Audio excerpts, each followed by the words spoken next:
Assalamualaikum teman-teman. Jangan lupa like dan subscribe channel ini ya. Buat yang sudah support, insyaallah saya doakan semoga dilancarkan rezekinya, diberi kesehatan, dan selalu dalam lindungan Allah Subhanahu wa Ta'ala. Di sebuah sudut kota kecil yang ramai namun seringkali menutup mata pada mereka yang miskin, ada dua bocah kembar yang selalu tampak bersemangat menjalani hari. Mereka adalah Raka dan Jaka, bocah berusia 11 tahun yang hidup sebagai pemulung. Setiap pagi, setelah subuh, mereka berdua akan berkeliling kampung hingga ke jalan-jalan utama membawa karung besar di punggung, mencari botol plastik, kardus, dan barang-barang bekas lain yang bisa dijual ke pengepul. Meski hidup dalam kekurangan, wajah mereka selalu memancarkan senyum. Raka, sang kakak, lebih pendiam dan bijak meski usianya sama dengan Jaka. Ia selalu memastikan adiknya tidak kelelahan, sering mengambil beban lebih banyak agar Jaka bisa sedikit ringan membawa karungnya. Sementara Jaka, lebih ceria dan suka bercanda. Dengan suaranya yang renyah, ia sering membuat Raka tertawa meski tubuh mereka lelah berjalan berkilo-kilometer. Hari itu, cuaca cukup cerah. Sinar matahari pagi masuk di antara celah pepohonan pinggir jalan. Burung-burung berkicau, memberi suasana damai meski di bawahnya, dua bocah kecil sibuk memunguti botol plastik yang berserakan di trotoar. "Rak, lihat ini," seru Jaka sambil mengangkat sebuah botol minuman berwarna hijau. "Kalau kita jual, bisa dapat tambahan 1.000 rupiah, kan?" Raka tersenyum kecil. "Iya, tapi jangan senang dulu. Kita harus kumpulin banyak biar bisa beli nasi sama lauk. Kalau cuma segini, kita masih lapar." Jaka tertawa. "Nanti kalau sudah kaya, aku mau beli ayam goreng 1 ember," katanya sambil menggoyangkan botol itu seperti mainan. Kehidupan sederhana itu sudah mereka jalani sejak kecil. Mereka tidak pernah mengenal siapa ayah atau ibu kandung mereka. Yang mereka tahu, sejak bisa berjalan, mereka tinggal bersama seorang nenek tua yang dipanggil Nenek Sarni. Nenek itulah yang merawat mereka dengan penuh kasih meski hidupnya pas-pasan. Namun karena kondisi nenek makin lemah, Raka dan Jakalah yang akhirnya harus berjuang mencari rezeki dengan menjadi pemulung. Pagi itu, setelah cukup banyak mengisi karung dengan botol plastik dan kardus, keduanya berhenti sebentar di sebuah taman kota untuk beristirahat. Mereka duduk di bangku panjang sambil meminum air mineral yang tadi ditemukan masih tersisa setengah botol. Nafas mereka tersengal, namun mata mereka tetap bersinar cerah. Tiba-tiba, sebuah mobil mewah berhenti tak jauh dari tempat mereka duduk. Dari dalam mobil itu turun seorang wanita elegan, berusia sekitar awal 40-an. Wajahnya cantik, anggun, dengan pakaian mahal yang membuatnya terlihat berbeda dari orang-orang di sekitar. Wanita itu adalah Bu Rizka, seorang pengusaha sukses yang dikenal baik hati di kalangan masyarakat. Awalnya Raka dan Jaka tidak memperhatikan. Mereka sibuk membagi sisa roti yang mereka temukan di tong sampah pagi tadi. Namun langkah Bu Rizka yang mendekat perlahan membuat suasana terasa aneh. Wanita itu berjalan mantap, namun matanya terus menatap ke arah kedua bocah itu. Pandangannya bergetar, seolah ada sesuatu yang sangat penting sedang ia lihat. Ketika akhirnya sampai di hadapan mereka, Bu Rizka berhenti. Ia menatap wajah Raka, lalu Jaka. Tangannya bergetar. Bibirnya gemetar. Air mata tiba-tiba menetes tanpa bisa ditahan. Raka yang menyadari hal itu langsung berdiri, merasa tidak nyaman. "Bu, ada apa? Kenapa ibu nangis?" tanyanya dengan sopan. Tanpa menjawab, Bu Rizka langsung meraih keduanya dan memeluk mereka erat-erat. Tangisnya pecah, mengguncang hati siapapun yang melihat. "Anakku, anakku," isaknya lirih. Raka dan Jaka terkejut. Mereka saling pandang dengan wajah bingung. Jaka yang biasanya cerewet pun tiba-tiba terdiam, tidak mengerti apa yang sebenarnya terjadi. "Bu, ibu salah orang, ya?" tanya Raka dengan suara pelan, mencoba melepaskan pelukan itu.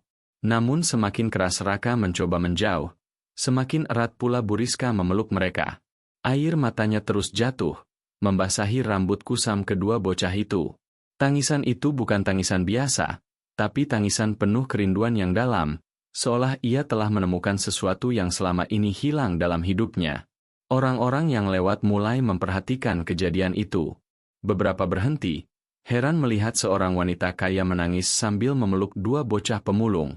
Sebagian bahkan berbisik, bertanya-tanya apa hubungan mereka. Raka mulai gelisah.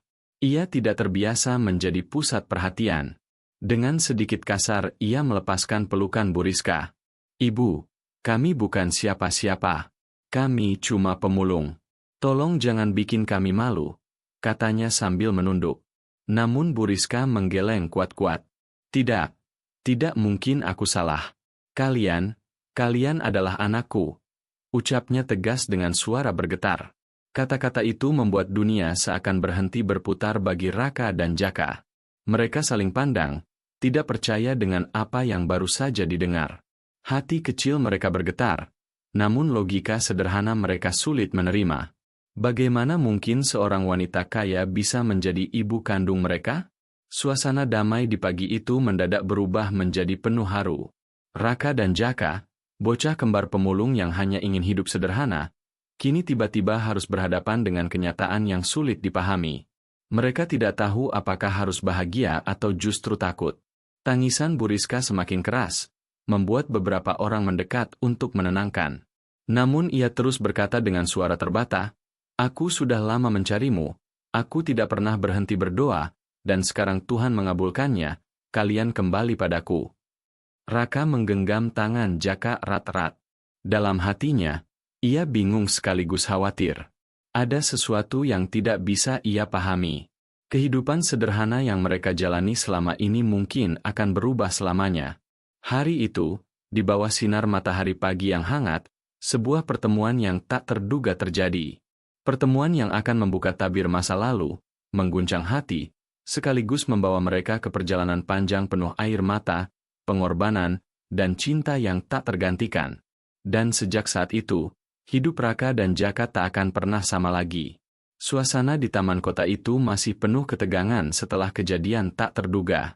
Raka dan Jaka masih berdiri terpaku, bingung, dengan wajah penuh tanya. Sementara Bu Rizka belum juga berhenti menangis.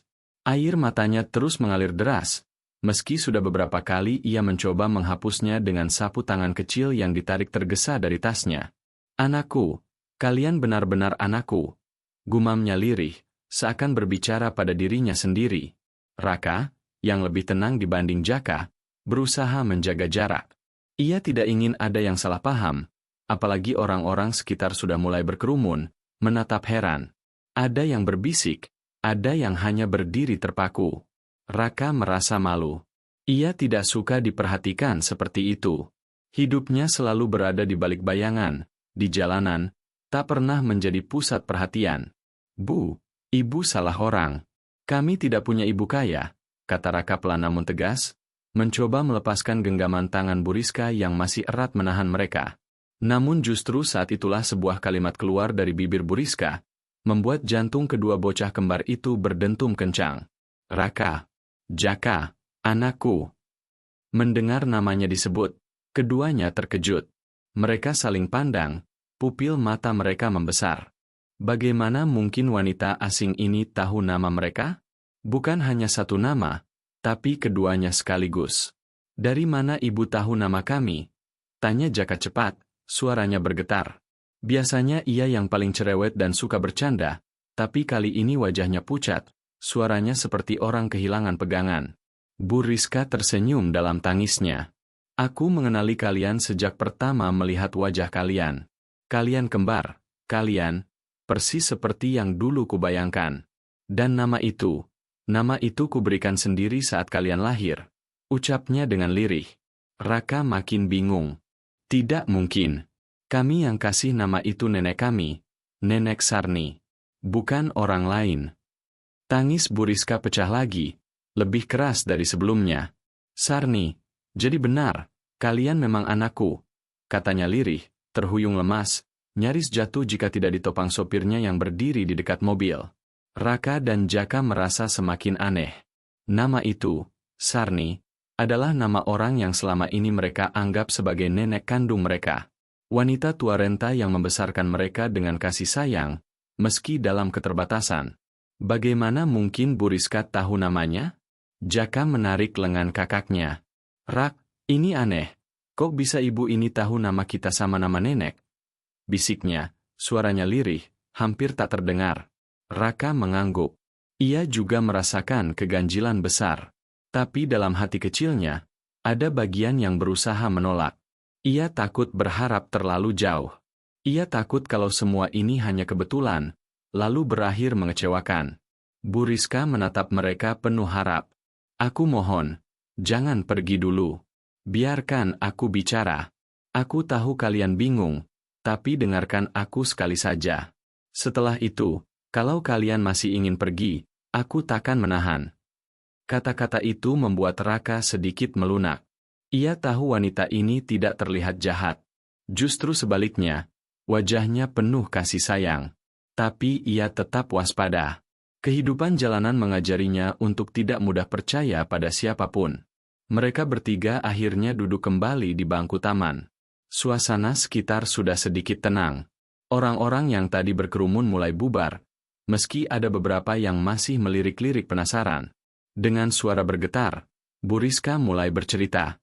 11 tahun lalu, aku melahirkan bayi kembar di sebuah rumah sakit di kota ini. Itu adalah hari paling membahagiakan dalam hidupku. Aku menamai kalian Raka dan Jaka, dua cahaya kecil yang membuatku merasa hidupku lengkap. Tapi kebahagiaan itu tidak bertahan lama.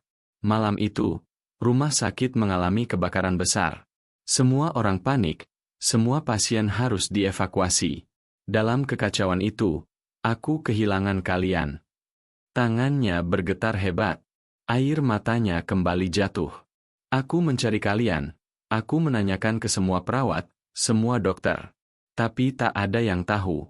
Aku hanya diberi kabar bahwa bayi kembar yang lahir hari itu hilang. Entah terbakar, entah dibawa orang. Sejak saat itu, hidupku hancur. Raka menunduk. Ia merasa dadanya sesak mendengar kisah itu. Namun ia tetap berusaha tenang. Tapi, itu kan cuma cerita. Mana buktinya kalau kami benar anak ibu?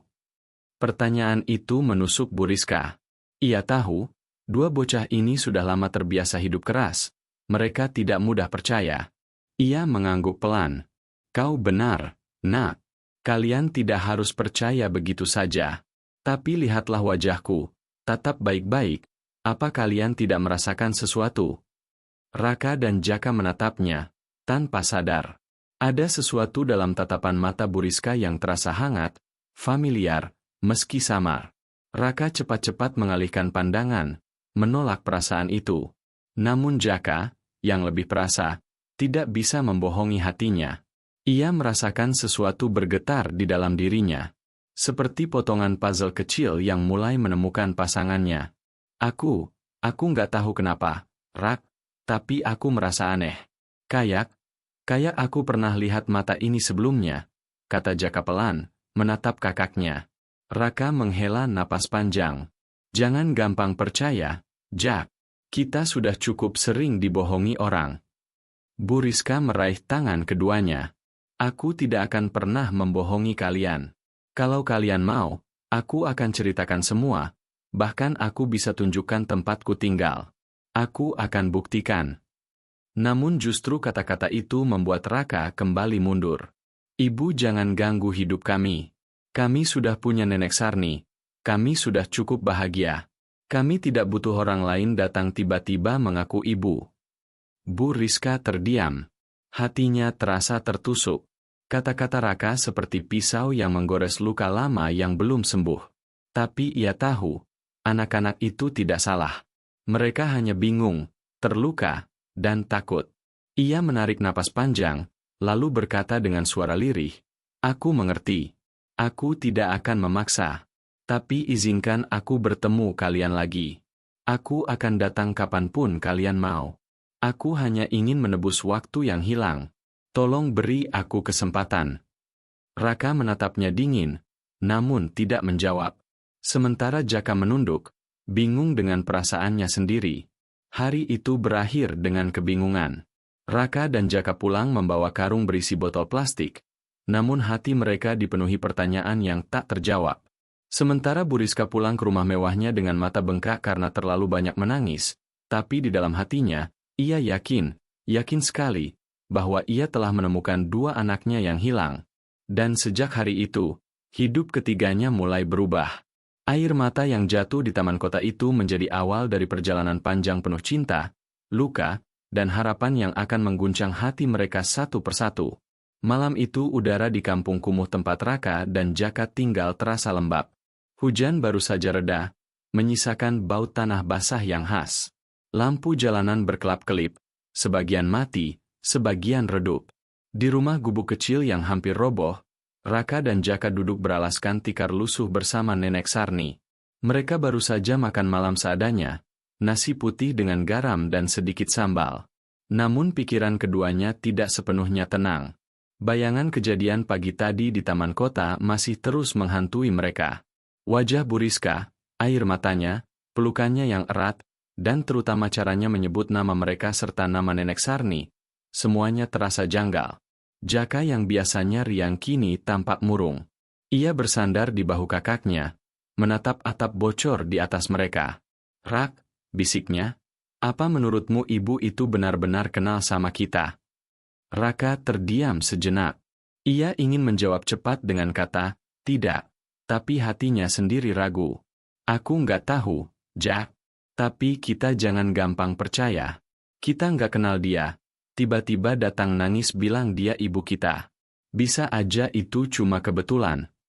Tapi kenapa dia tahu nama kita sama nama nenek?" desak Jaka. Raka tak menjawab. Ia hanya menghela napas panjang. Dalam diamnya, ada kegelisahan yang ia sembunyikan dari adiknya. Keesokan harinya, saat matahari baru muncul, Bu Rizka mendatangi kampung kumuh itu. Sopirnya berulang kali melarang, takut kalau wanita kaya itu jadi bahan gunjingan. Tapi Bu Rizka keras kepala. Ia turun dari mobil mewahnya, melangkah dengan hati-hati melewati jalan becek yang dipenuhi genangan. Penduduk sekitar menatap heran, sebagian berbisik-bisik, sebagian pura-pura sibuk. Ia berhenti di depan rumah gubuk tempat Raka, Jaka, dan Nenek Sarni tinggal. Tangannya bergetar saat mengetuk pintu kayu yang sudah rapuh. "Assalamualaikum," suaranya lirih. Pintu dibuka oleh Raka. Wajahnya kaget melihat sosok yang kemarin memeluknya. "Ibu, kenapa kesini?" tanyanya dingin. "Aku mohon, izinkan aku bicara sebentar saja. Aku ingin menjelaskan sesuatu," pinta Bu Rizka, matanya penuh harap. Nenek Sarni yang mendengar suara itu segera muncul. Meski tubuhnya renta, matanya masih tajam. Ia menatap Bu Rizka lama, seolah mengenal wajah itu. "Silakan masuk," katanya akhirnya, meski suaranya terdengar bergetar. Mereka pun duduk di tikar ruang kecil itu. Suasana hening. Hanya suara tetesan air hujan dari atap bocor yang terdengar. Dengan suara berat, Bu Rizka mulai membuka kisah yang ia pendam selama 11 tahun. 11 tahun lalu, aku melahirkan bayi kembar di rumah sakit kota ini. Malam itu aku bahagia sekali. Aku memberi nama kalian Raka dan Jaka. Aku sempat menggendong kalian, mencium kening kalian. Itu hari paling indah dalam hidupku. Matanya berkaca-kaca. Tapi malam itu, bencana terjadi. Rumah sakit terbakar. Semua orang panik. Aku berusaha mencari kalian, tapi aku pingsan karena asap. Ketika aku sadar, kalian sudah tidak ada. Mereka bilang bayi kembar itu hilang dalam kekacauan. Ada yang bilang terbakar, ada yang bilang dibawa orang. Aku tidak pernah percaya kalian mati. Sejak hari itu, aku mencari kalian kemanapun, tapi tak pernah kutemukan. Tangisnya pecah. Ia menutup wajah dengan kedua tangan. Hingga kemarin, aku melihat kalian. Wajah itu, mata itu, sama persis. Aku tahu Tuhan akhirnya menjawab doaku. Raka menatapnya lekat-lekat. Hatinya bergejolak, tapi bibirnya tetap tegas. Itu cuma cerita, Bu. Kami nggak bisa langsung percaya begitu saja. Namun sebelum Bu Rizka sempat menjawab, Nenek Sarni tiba-tiba bicara dengan suara pelan, namun syarat makna. "Raka, Jaka, apa yang ibu ini katakan, tidak sepenuhnya salah." Kedua bocah itu menoleh kaget. "Maksud nenek apa?" tanya Jaka, matanya melebar. Nenek Sarni menunduk. "Kalian, bukan cucu kandung nenek. Kalian nenek temukan di rumah sakit malam kebakaran itu. Nenek jadi relawan menolong korban. Saat itu nenek menemukan 2 bayi kembar di sudut ruangan. Menangis, tak ada yang mengaku. Nenek bawa pulang karena takut kalian hilang. Nenek rawat dengan seadanya. Nenek beri nama kalian sesuai yang terlintas di pikiran, tapi ternyata, memang itulah nama yang sudah diberikan ibu kandung kalian. Air mata Raka dan Jaka jatuh bersamaan. Dunia seakan runtuh. Mereka selama ini percaya Nenek Sarni adalah darah daging mereka. Kenyataan ini membuat hati mereka hancur. Bu Rizka meraih tangan mereka dengan lembut. Kalian memang anakku. Aku tidak pernah berhenti mencarimu. Lihatlah kalung kecil ini. Ia mengeluarkan kalung emas mungil dengan inisial huruf R dan J. Kalung ini dipakaikan padamu saat lahir. Aku simpan duplikatnya. Kalung yang sama pasti kalian kenakan dulu. Raka terdiam. Ia ingat samar-samar, saat kecil ia dan Jaka memang pernah memakai kalung tipis, tapi hilang entah kemana. Hati kecilnya mulai goyah. Jaka sudah tak mampu menahan air mata. Ia menangis terseduh, merasa bagian hatinya yang kosong akhirnya terisi. Ia ingin memeluk Bu Rizka, tapi menoleh ke kakaknya. Raka masih keras, masih berusaha menolak. Kalau memang benar ibu kami, kenapa butuh 11 tahun baru ketemu? Kata Raka dingin, meski hatinya sakit. Bu Rizka memegang dadanya, suaranya bergetar. Karena dunia kejam, nak. Karena orang-orang di rumah sakit menutup-nutupi. Karena aku berjuang sendirian. Tapi aku tidak pernah berhenti mencintai kalian. Aku berjanji, tidak akan pernah meninggalkan kalian lagi. Keheningan menyelimuti ruangan. Hanya suara tangisan kecil Jaka yang terdengar. Hari itu, untuk pertama kalinya, kebenaran masa lalu mulai terungkap. Luka lama terbuka kembali, tapi di saat yang sama, secercah cahaya harapan menyinari hati mereka. Sebuah jejak masa lalu yang selama ini terkubur akhirnya kembali ke permukaan, mengguncang hati setiap orang di ruangan itu. Namun meski kebenaran mulai terlihat, perjalanan mereka masih panjang. Hati yang pernah terluka tidak mudah percaya. Raka masih menyimpan banyak keraguan, dan itu akan menjadi ujian besar berikutnya bagi Bu Rizka. Hari mulai beranjak sore. Cahaya matahari yang tadi hangat kini perlahan meredup, meninggalkan semburat jingga di ufuk barat. Di gubuk reyot milik Nenek Sarni, suasana masih diliputi ketegangan setelah pengakuan yang begitu mengguncang. Raka duduk bersila di tikar, wajahnya menunduk. Ia tak berkata sepatah pun sejak tadi, hanya sesekali menggenggam karung plastik lusuh miliknya seolah itu satu-satunya pegangan hidup. Di sebelahnya, Jaka masih menyeka air mata. Wajahnya bengkak, matanya sembab, tapi sorotnya penuh harap. Sementara Bu Rizka duduk dengan anggun namun rapuh, tubuhnya gemetar, matanya merah, napasnya berat seperti menahan beban yang tak sanggup ditanggung. Keheningan yang panjang akhirnya dipecah oleh suara Raka. Kami nggak bisa ikut ibu, katanya lirih tapi tegas. Kalimat itu menghantam jantung Bu Rizka. Ia menoleh cepat, matanya terbelalak. Kenapa, nak? Aku ibumu. Aku kehilangan kalian 11 tahun. Sekarang Tuhan mempertemukan kita lagi. Kenapa kau menolak? Suaranya bergetar, hampir pecah menjadi tangisan. Raka mengangkat wajahnya, menatap lurus ke mata wanita itu. Tatapan yang dingin, penuh luka dan ketidakpercayaan. Karena kami sudah punya nenek. Kami nggak butuh ibu baru yang datang tiba-tiba setelah 11 tahun hilang. Kami sudah terbiasa hidup begini. Kami nggak mau berubah. Rak, suara Jaka pelan, penuh keraguan. Ia memandang kakaknya dengan mata memohon. Dalam hatinya, ia ingin sekali menerima Bu Rizka. Ada bagian dari dirinya yang merindukan kasih seorang ibu, sesuatu yang tak pernah benar-benar ia rasakan dari lahir. Tapi ia tahu kakaknya keras kepala, dan ia terlalu takut untuk menentangnya. Air mata Bu Rizka jatuh lagi. Ia berjongkok di hadapan kedua bocah itu, meraih tangan mereka dengan penuh cinta. Nak, aku mohon. Aku tidak datang untuk merebut kalian dari nenek. Aku hanya ingin menjadi bagian dari hidup kalian. Aku hanya ingin menebus semua waktu yang hilang. Biarkan aku merawatmu, membahagiakanmu. Namun Raka menarik tangannya kasar. Kebahagiaan buat kami bukan rumah mewah, bukan mobil, bukan makanan enak. Kebahagiaan kami ada di sini, bersama nenek. Kami tidak percaya sama janji. Dulu orang tua juga janji nggak akan ninggalin kami, tapi kenyataannya, kami hidup sendiri. Kata-kata itu menusuk hati Bu Rizka dalam-dalam. Ia ingin menjelaskan, ingin berteriak bahwa ia tidak pernah berniat meninggalkan mereka, bahwa semua ini karena takdir dan tragedi.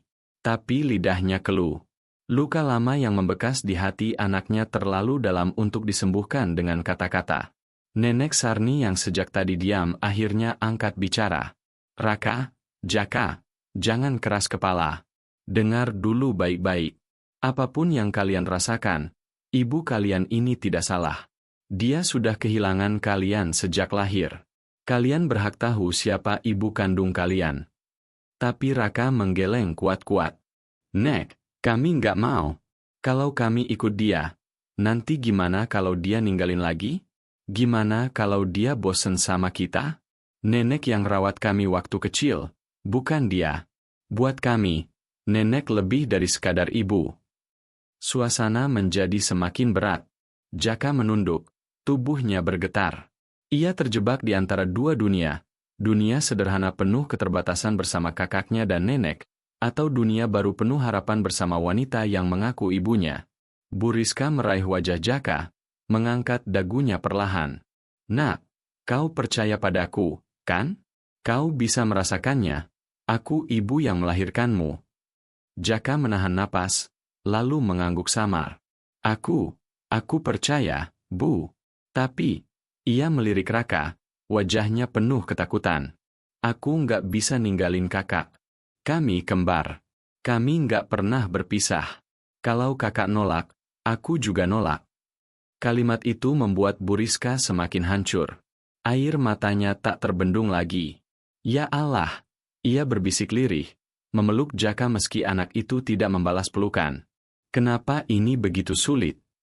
Raka bangkit berdiri. Ibu pulanglah. Jangan ganggu hidup kami lagi. Kami baik-baik saja. Bu Rizka ikut berdiri, wajahnya pucat, tangannya terulur seolah memohon. Raka, aku mohon, jangan bicara begitu. Kau darah dagingku. Aku tidak bisa kehilangan kalian lagi. Raka menggenggam tangan Jaka erat-erat, lalu menatap tajam ke arah wanita itu. Kalau ibu benar-benar sayang sama kami, biarkan kami hidup seperti sekarang. Jangan paksa kami masuk ke dunia ibu. Kalimat itu menutup percakapan sore itu dengan luka yang menganga. Bu Rizka akhirnya melangkah mundur, tubuhnya gemetar, lalu berbalik menuju mobilnya. Sebelum masuk, ia menoleh sekali lagi, menatap kedua anaknya dengan air mata berlinang. Aku akan tetap menunggu. Aku tidak akan menyerah. Suatu hari nanti kalian akan tahu betapa besar cintaku. Mobil itu melaju pergi, meninggalkan debu di jalanan becek. Raka berdiri kaku, wajahnya datar, tapi hatinya penuh goncangan. Jaka menangis, memeluk nenek Sarni erat-erat. Nenek mengusap kepala cucu angkatnya dengan mata berkaca-kaca. Nak, nenek hanya ingin kalian bahagia. Jangan keras pada diri sendiri. Kadang, menerima kasih sayang itu jauh lebih sulit daripada menolaknya. Namun Raka tidak menjawab. Ia hanya menatap langit senja yang memerah, hatinya penuh amarah dan kebingungan. Hari itu berakhir dengan luka yang dalam bagi semua pihak. Bu Rizka membawa pulang hati yang hancur, Jaka membawa air mata, dan Raka membawa dinding keras yang ia bangun di sekeliling hatinya. Sebuah penolakan yang menyayat hati, namun juga membuka babak baru, perjalanan panjang untuk menyatukan kembali kasih sayang yang telah lama terpisah. Pagi itu udara masih basah oleh sisa hujan semalam. Jalan tanah becek di perkampungan kumuh tempat Raka dan Jaka tinggal masih dipenuhi genangan kecil, memantulkan cahaya matahari yang baru terbit. Di balik gubuk reyot yang ditempati mereka bersama nenek Sarni, suara ayam berkokok bersahut-sahutan dengan riuhnya anak-anak kecil yang bermain lompat tali. Kehidupan berjalan biasa saja, seolah tak pernah terjadi kejadian besar beberapa hari sebelumnya. Namun di hati Raka dan Jaka, terutama Jaka, Semuanya sudah berubah. Kehadiran Buriska dengan air matanya yang deras meninggalkan bekas mendalam. Raka semakin keras kepala, menutup diri dari segala kemungkinan, sementara Jaka justru diam-diam menyimpan rasa rindu. Hari itu mereka kembali memungut botol plastik. Raka berjalan di depan dengan karung di pundaknya, langkah cepat dan wajah kaku. Jaka mengikuti di belakang, karungnya lebih kecil, matanya sibuk melirik ke kanan-kiri. Ia berharap, entah bagaimana, Buriska akan muncul lagi. Dan benar saja. Sebuah mobil mewah berhenti tidak jauh dari mereka. Dari dalamnya, turun sosok yang sudah tak asing. Buriska. Rambutnya tersisir rapi, bajunya sederhana kali ini, hanya kemeja putih polos dan celana panjang hitam. Wajahnya tampak lelah, tapi matanya berbinar melihat kedua bocah itu. Raka. Jaka. Panggilnya sambil melangkah cepat mendekat. Jaka hampir tersenyum, tapi segera teringat tatapan kakaknya. Ia menunduk, pura-pura sibuk dengan botol plastik. Raka menghentikan langkahnya, menoleh sebentar lalu menghela napas. "Kenapa ibu masih ngikutin kami?" Nada suaranya dingin, tajam seperti pisau. Buriska tak menjawab. Ia hanya mengeluarkan 2 kotak makanan hangat yang sudah dibungkus rapi. "Aku bawakan makanan. Kalian pasti lapar." Jaka spontan menelan ludah. Bau ayam goreng dan sup hangat menyeruak, membuat perutnya yang kosong keroncongan. Namun sebelum ia sempat meraih, Raka sudah lebih dulu menepis tangan Buriska. "Kami nggak butuh kasihan. Kami biasa makan seadanya. Simpan saja buat orang lain." Wajah Buriska seketika berubah sendu. Tangannya yang gemetar perlahan turun. "Nak, ini bukan kasihan. Ini perhatian seorang ibu. Aku hanya ingin kalian tidak kelaparan." "Kalau benar ibu, kenapa baru sekarang muncul?" Potong Raka cepat. Tatapannya menusuk, penuh luka lama yang belum sembuh. "Selama ini kami sudah cukup dengan nasi basi, dengan lauk garam. Kami nggak butuh orang asing yang datang tiba-tiba membawa makanan mahal." Hening mencengkeram udara. Jaka ingin bicara, ingin membela Buriska, tapi keberanian itu hilang di depan amarah kakaknya. Ia hanya memandang wajah Buriska yang nyaris pecah tangisnya lagi. Akhirnya, Jaka memberanikan diri. "Kak, mungkin gak ada salahnya kita coba." Suaranya lirih, hampir tak terdengar. Raka menoleh cepat. "Jaka, kau lupa siapa kita? Kita pemulung. Jangan mimpi bisa jadi bagian dari hidupnya. Nanti kau cuma kecewa." Kalimat itu membuat Jaka terdiam lagi. Buriska menunduk, menahan sesak di dadanya. Lalu ia menghela napas panjang. "Baiklah, kalau kalian tidak mau makanan ini, setidaknya terimalah baju baru ini." Ia membuka kantong lain, menampilkan 2 kaos bersih dan celana panjang sederhana. Tidak mewah, tapi jauh lebih baik dari pakaian kumal yang dikenakan anak-anak itu. Raka hampir menolak lagi, tapi Nenek Sarni yang kebetulan lewat segera menengahi. "Raka, jangan begitu. Terimalah. Baju kalian sudah lusuh. Nenek juga sudah tak mampu membeli baru." Raka terdiam. Wajahnya menegang.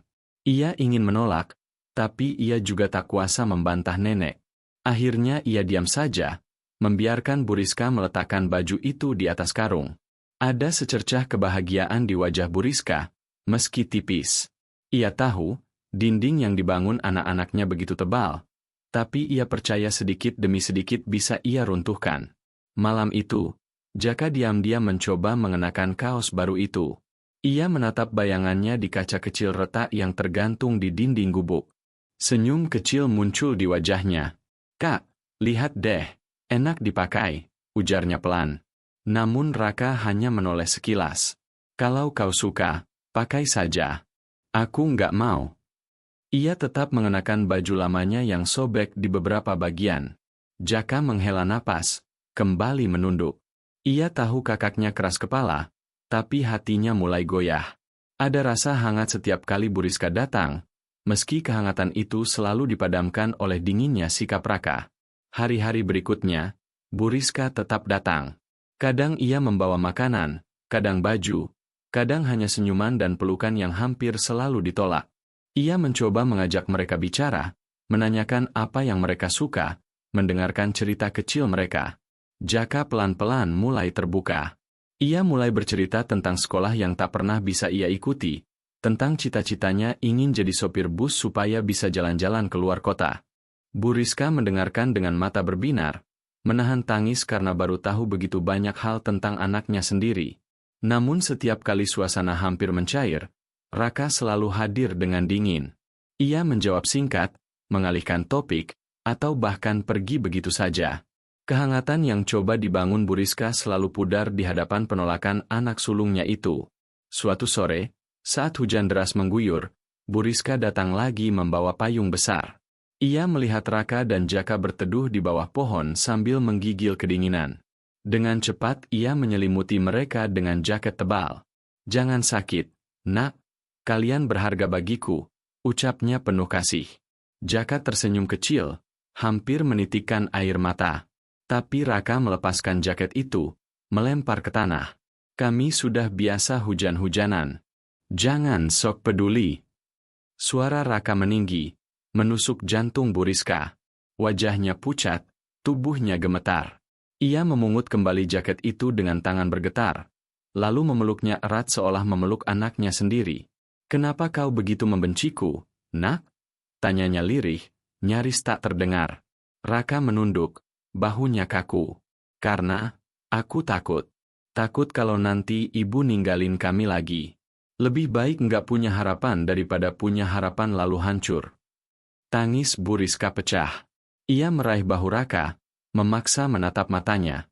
"Dengar aku baik-baik. Aku tidak akan pernah meninggalkanmu lagi. Aku bersumpah demi Tuhan, aku akan selalu ada untuk kalian." Namun Raka hanya diam, membiarkan air matanya sendiri jatuh tanpa suara. Jaka yang melihat itu tak tahan. Ia memeluk Bu Rizka erat-erat, membiarkan dirinya tenggelam dalam kehangatan yang sudah lama ia rindukan. Tetapi sekali lagi, kehangatan itu tidak bertahan lama. Begitu Raka berbalik dan berjalan menjauh, suasana kembali pudar. Jaka melepaskan pelukan dengan berat hati. Bu Rizka berdiri terpaku, menatap punggung Raka yang semakin jauh. Ia sadar, perjalanannya masih panjang. Kehangatan yang ia coba ciptakan selalu nyaris padam di hadapan rasa takut dan trauma anaknya sendiri. Malam itu, di rumah mewahnya, Bu Rizka menangis di kamar. Foto lama anak kembar yang hilang ia peluk erat. "Ya Allah, kenapa sulit sekali? Aku hanya ingin mencintai mereka." Sementara di gubuk kecil, Raka dan Jaka berbaring berdampingan. Jaka menatap atap bocor, lalu berbisik pelan. "Kak, kalau ibu benar-benar sayang, kenapa kita nggak coba percaya sedikit saja?" Raka terdiam lama. Akhirnya ia menjawab dengan suara serak, "Karena kehangatan itu gampang hilang, Jaka. Dan aku nggak mau kau kecewa lagi." Malam itu pun ditutup dengan hati yang masih bimbang. Kehangatan sempat hadir, tapi kembali pudar oleh rasa takut yang belum bisa terhapus. Perjalanan menuju penyatuan masih penuh luka dan air mata. Hujan baru saja reda ketika Bu Rizka turun dari mobilnya. Jalanan kampung masih basah, menyisakan aroma tanah yang khas. Anak-anak kecil berlarian tanpa alas kaki, cipratan air menempel di betis mereka. Dari kejauhan, Bu Rizka melihat Raka dan Jaka sedang duduk di bawah pohon besar dekat sungai kecil. Karung-karung mereka tergeletak di samping, basah dan kotor. Ia menarik napas panjang sebelum melangkah mendekat. Semakin sering ia datang, semakin ia sadar, jarak yang memisahkan dirinya dengan anak-anak itu bukan hanya soal waktu, melainkan luka. Luka yang dalam, yang tidak bisa sembuh hanya dengan makanan hangat atau baju baru. "Raka, Jaka," panggilnya pelan. Jaka menoleh duluan, matanya berbinar walau cepat-cepat ia tundukkan lagi, takut kakaknya melihat. Sementara Raka tetap menatap lurus ke sungai, wajahnya kaku tanpa ekspresi. Bu Rizka mendekat, lalu duduk di samping mereka. Tangannya gemetar sedikit, tapi suaranya berusaha tenang. "Kalian sudah makan?" "Sudah," jawab Raka singkat, padahal perutnya keroncongan. Ia memang belum makan sejak pagi, hanya meneguk air putih dari botol bekas. Jaka melirik kakaknya, ingin sekali berkata jujur, tapi bibirnya seakan terkunci. Bu Rizka tersenyum tipis. Ia tahu Raka berbohong. Dari sorot matanya yang lelah, dari perutnya yang kadang berbunyi pelan, dari tubuh kurusnya yang semakin ringkih.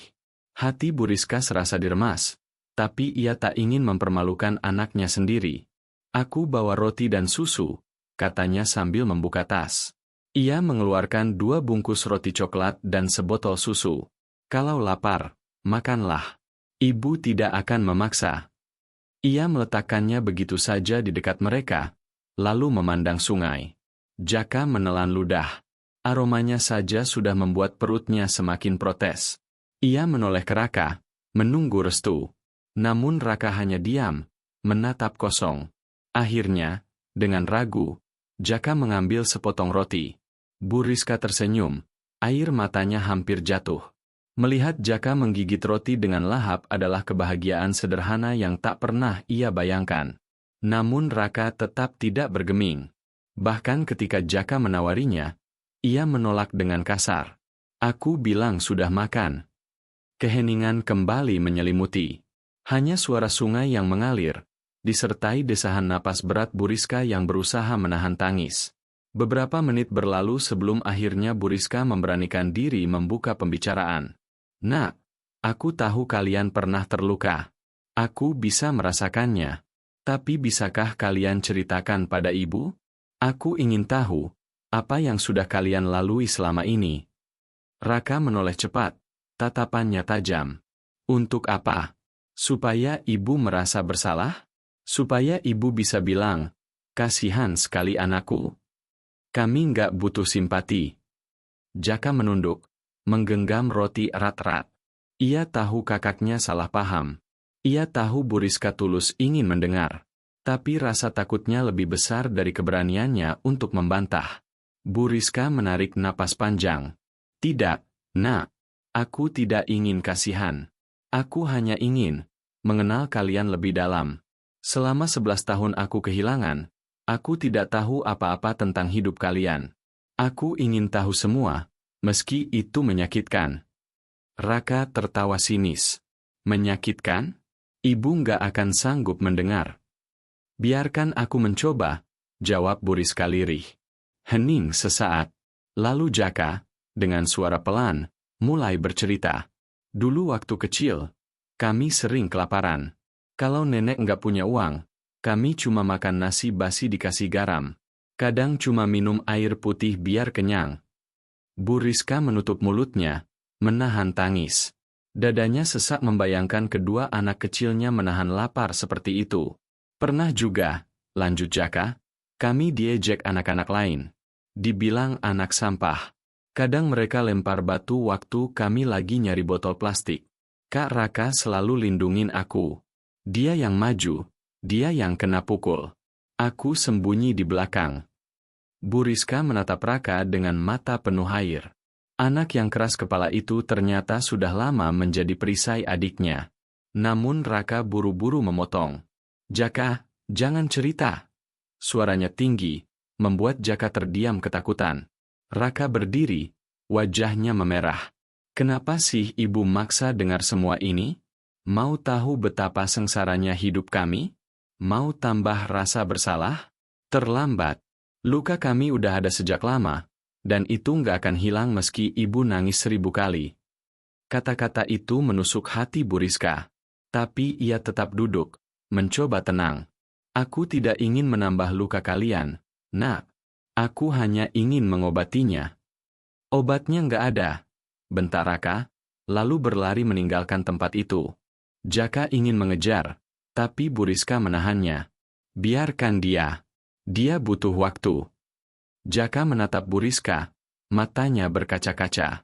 Kak Raka memang keras, Bu. Tapi sebenarnya, dia juga ingin punya ibu. Dia cuma takut.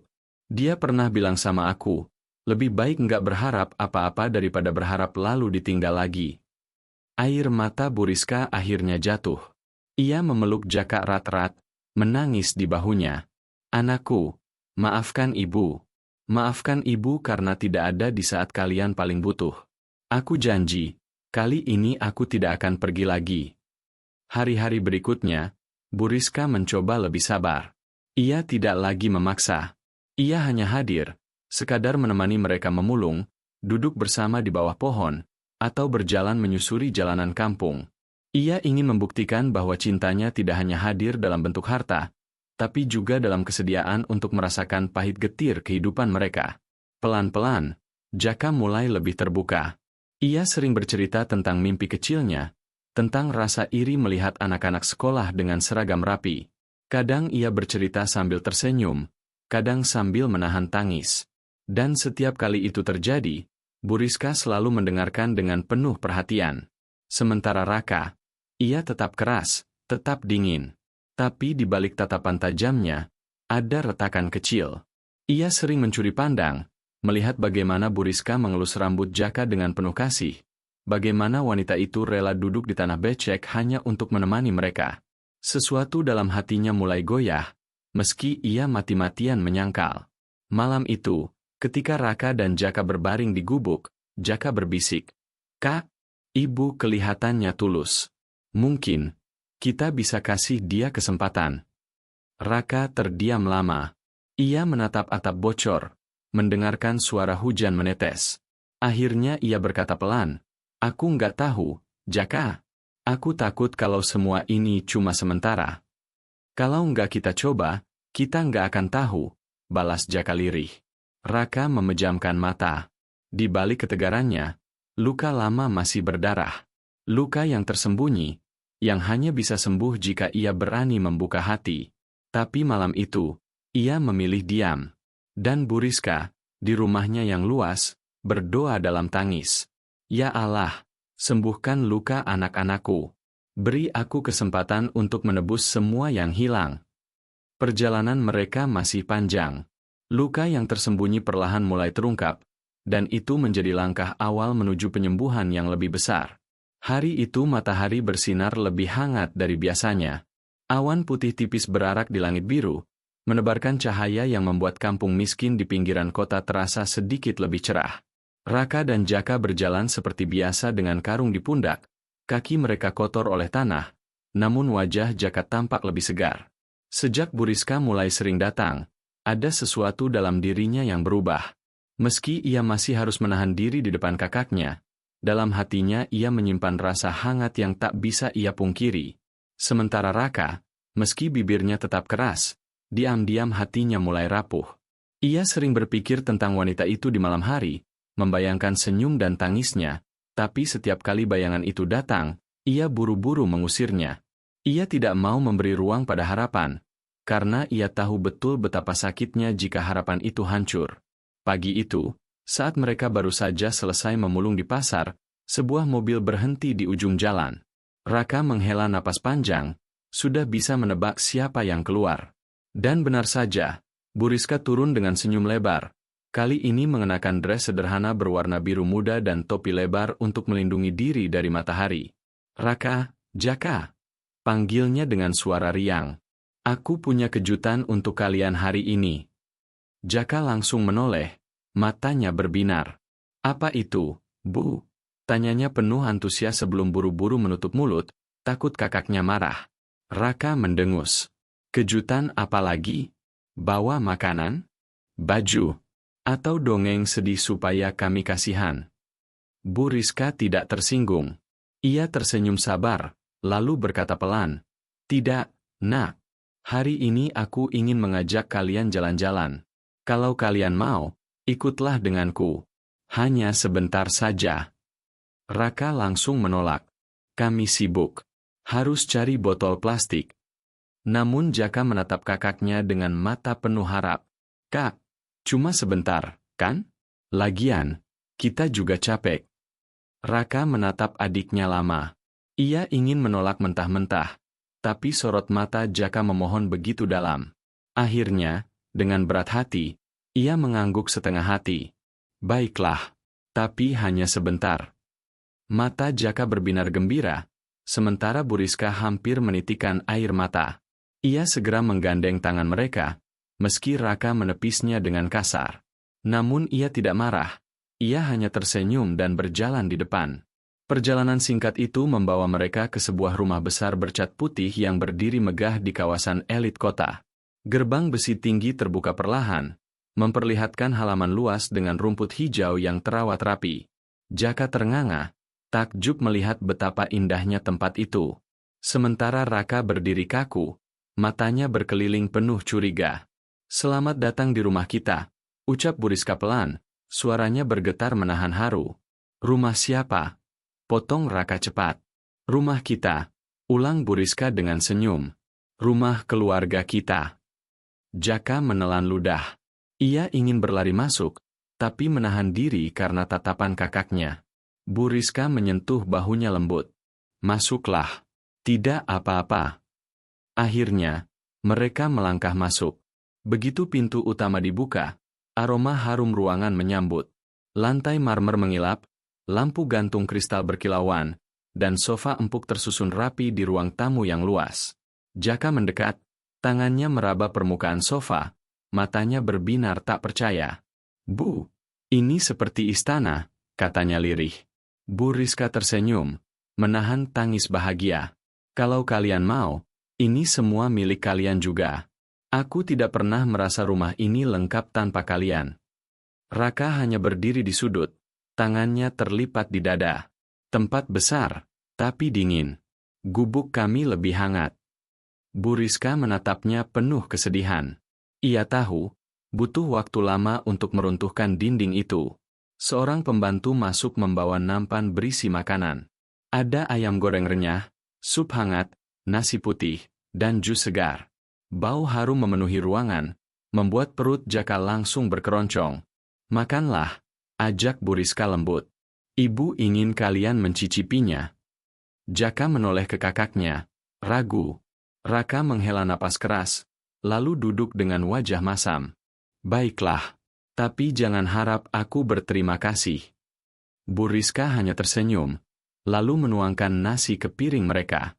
Dengan lahap Jaka makan, matanya berbinar setiap kali mencicipi rasa baru yang belum pernah ia rasakan.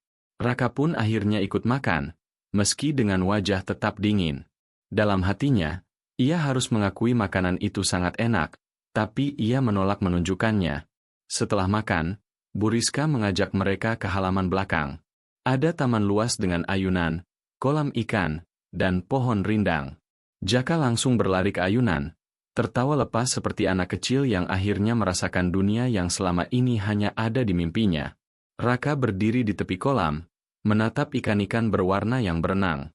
Perlahan, wajah kerasnya sedikit melunak. Untuk pertama kalinya, ia merasakan ketenangan yang jarang ia dapatkan. Buriska duduk di bangku taman, memandang kedua anaknya dengan mata berkaca-kaca. "Inilah yang selalu aku impikan. Melihat kalian tersenyum, bermain, hidup tanpa kekurangan. Tuhan begitu baik telah mempertemukan kita kembali." Jaka berhenti berayun, lalu berlari ke arah Buriska dan memeluknya erat-erat. "Terima kasih, Bu, aku bahagia sekali." Air mata Buriska pun pecah. Ia membalas pelukan itu dengan penuh kasih. Namun saat ia menoleh, Raka sudah berjalan menjauh, wajahnya kembali menegang. "Apa semua ini hanya untuk menunjukkan betapa miskinnya kami?" katanya dengan nada dingin. Buriska terhenyak. "Tidak, Nak. Aku tidak ingin merendahkan kalian. Aku hanya ingin kalian tahu, ada kehidupan yang lebih baik menanti kalian. Aku ingin kalian merasakannya." Raka menatapnya lama, lalu berkata pelan, "Kehidupan lebih baik bukan soal rumah besar atau makanan enak. Kehidupan lebih baik adalah saat kita tidak takut ditinggalkan." Kalimat itu membuat Buriska terdiam, matanya basah lagi. Ia sadar, yang dibutuhkan Raka bukan kemewahan, melainkan keyakinan. Keyakinan bahwa ia tidak akan pergi lagi. Malam itu, setelah puas bermain, Jaka tertidur di sofa empuk, wajahnya damai. Raka masih terjaga, duduk di kursi dengan mata tajam menatap Buriska. "Kalau ibu benar-benar mau jadi bagian hidup kami, jangan cuma tunjukkan kemewahan," katanya datar. "Tunjukkan kalau ibu bisa tetap ada meski kami kotor, meski kami hina di mata orang. Kalau ibu bisa lakukan itu, mungkin aku percaya." Buriska menatap anaknya dengan tangis tertahan. Ia mengangguk pelan. "Aku akan buktikan, Nak. Aku akan buktikan dengan caraku." Raka beranjak pergi, memanggul karungnya kembali. Jaka terbangun sebentar, lalu ikut menyusul, meski berat meninggalkan rumah itu. Sebelum keluar, ia menoleh sekali lagi pada Bu Rizka, tersenyum kecil. Untuk pertama kalinya, ada cahaya harapan yang mulai menyala di hati mereka. Harapan bahwa suatu hari nanti, dinding keras itu bisa runtuh, dan keluarga yang terpisah bisa kembali utuh. Malam telah turun dengan lembut. Hening menyelimuti rumah besar itu, hanya sesekali terdengar suara jangkrik dari taman belakang. Setelah seharian mengajak Raka dan Jaka berkeliling, Bu Rizka merasa ada sesuatu yang masih ingin ia bagi. Ia tidak ingin hari itu berakhir hanya dengan tawa dan senyum sesaat. Ia ingin menanamkan sesuatu yang lebih dalam, sesuatu yang mungkin bisa membuka sedikit ruang di hati Raka yang selama ini tertutup rapat. Di ruang tamu, lampu gantung kristal redup bersinar lembut, menciptakan suasana hangat. Jaka duduk di karpet empuk, masih terpesona dengan segala kemewahan yang baginya terasa seperti dunia lain. Raka, seperti biasa, duduk agak menjauh di kursi, tangannya terlipat di dada, seakan menjaga jarak dari semua yang ada di sekitarnya. Bu Rizka datang sambil membawa sebuah kotak kayu besar yang sudah agak usang. Kotak itu berbeda dengan barang-barang mewah lain di rumah itu. Ada bekas goresan di sana-sini, warnanya sedikit pudar, tapi jelas terlihat betapa berharganya benda itu bagi sang pemilik. Ia meletakkannya di atas meja, lalu menatap kedua anak itu dengan senyum yang lembut. "Aku ingin menunjukkan sesuatu," katanya pelan. Jaka langsung menoleh penasaran, sementara Raka hanya melirik singkat. Bu Rizka membuka kotak itu perlahan, dan dari dalamnya ia mengeluarkan sebuah album foto tua dengan sampul kulit berwarna coklat. Tangan halusnya bergetar sedikit saat membalik halaman pertama. Foto pertama menampilkan seorang wanita muda dengan wajah yang sangat mirip dengan Bu Rizka, namun lebih muda dan sederhana, sedang tersenyum sambil menggendong dua bayi mungil. Senyum itu begitu tulus, mata itu berbinar penuh kebahagiaan. "Ini, aku, waktu muda," ucap Bu Rizka dengan suara bergetar. "Dan dua bayi ini, adalah kalian." Jaka mendekat dengan mata membesar. Ia menatap foto itu lama sekali, seolah ingin memastikan bahwa apa yang dilihatnya nyata. Bayi-bayi dalam foto itu memang kembar identik, dan meski masih kecil, bentuk wajah serta sorot mata itu terasa begitu familiar. "Benarkah ini, kami?" tanyanya nyaris berbisik. Bu Rizka mengangguk, air matanya jatuh. "Iya, Nak. Inilah kalian, saat baru lahir. Aku masih ingat betapa bahagianya aku ketika pertama kali memeluk kalian. Aku merasa hidupku sempurna, lengkap, indah. Tapi kebahagiaan itu hilang begitu cepat saat kebakaran itu terjadi. Aku kehilangan kalian berdua. Bertahun-tahun aku mencari, berdoa, berharap, sampai akhirnya Tuhan mempertemukan kita kembali." Raka yang sedari tadi diam, akhirnya berdiri dan mendekat untuk melihat lebih jelas. Pandangannya tajam, seolah ingin menemukan bukti bahwa semua ini hanya kebohongan. Ia membalik halaman berikutnya, melihat foto lain, seorang pria yang tampak gagah, mengenakan jas, tersenyum sambil menggendong bayi. "Itu, ayah kalian," kata Bu Rizka lirih. Suaranya pecah saat menyebut kata, "ayah." Dia sudah tiada, tapi sebelum pergi, dia selalu berkata, "Jangan pernah berhenti mencari anak-anak kita." Dia percaya suatu hari aku akan menemukan kalian. Dan hari ini, aku merasa janji itu terpenuhi. Raka menelan ludah, matanya sedikit berkaca-kaca, tapi ia buru-buru memalingkan wajah agar tidak terlihat. Jaka masih menatap album itu dengan penuh rasa ingin tahu. Lalu, tiba-tiba Jaka terdiam. Matanya tertuju pada sebuah foto kecil di halaman berikutnya. Foto itu menampilkan dua bayi kembar mungil yang masing-masing mengenakan kalung kecil dengan liontin berbentuk hati terbelah dua. "Kak," bisiknya lirih. "Kalung itu." Raka langsung menoleh. Ia menunduk menatap dadanya, lalu melihat ke arah Jaka. Sejak kecil, mereka berdua memang selalu mengenakan kalung tua dengan liontin aneh. Kalung itu diwariskan oleh nenek angkat mereka. Katanya benda itu ditemukan bersama mereka saat bayi. Dengan tangan bergetar, Jaka meraih liontin di lehernya dan memperlihatkannya.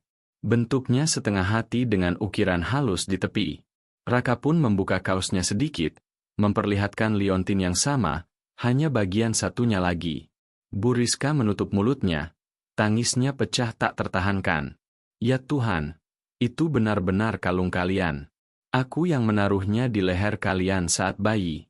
Aku ingat betul, liontin itu adalah hadiah dari ayah kalian.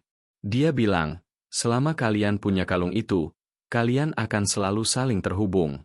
Aku tidak percaya akhirnya bisa melihatnya lagi. Jaka ikut menangis, pelukannya erat kepada Bu Rizka. Bu, aku percaya sekarang. Aku benar-benar percaya. Namun Raka masih berdiri kaku, meski matanya merah. Ia merasakan sesuatu bergetar hebat di dalam dadanya, sebuah ingatan samar yang selama ini terkubur. Tiba-tiba, kilasan memori muncul di kepalanya. Suara teriakan, api berkobar, tangisan bayi, dan seorang wanita yang menjerit memanggil namanya. Ia tidak tahu apakah itu nyata atau hanya bayangan, tapi memori itu membuatnya lemah. Ia memegang kalungnya erat, matanya menutup, dan sebutir air mata akhirnya jatuh tanpa bisa ditahan. Bu Rizka melihatnya, tapi tidak berani mendekat. Ia tahu, dinding itu sedang retak sedikit demi sedikit, dan ia tidak ingin merusaknya dengan paksaan. Raka, Jaka, kalian adalah jantungku, napasku, hidupku. Aku tidak peduli seberapa keras kalian menolak, aku akan tetap di sini. Aku akan tetap jadi ibu kalian.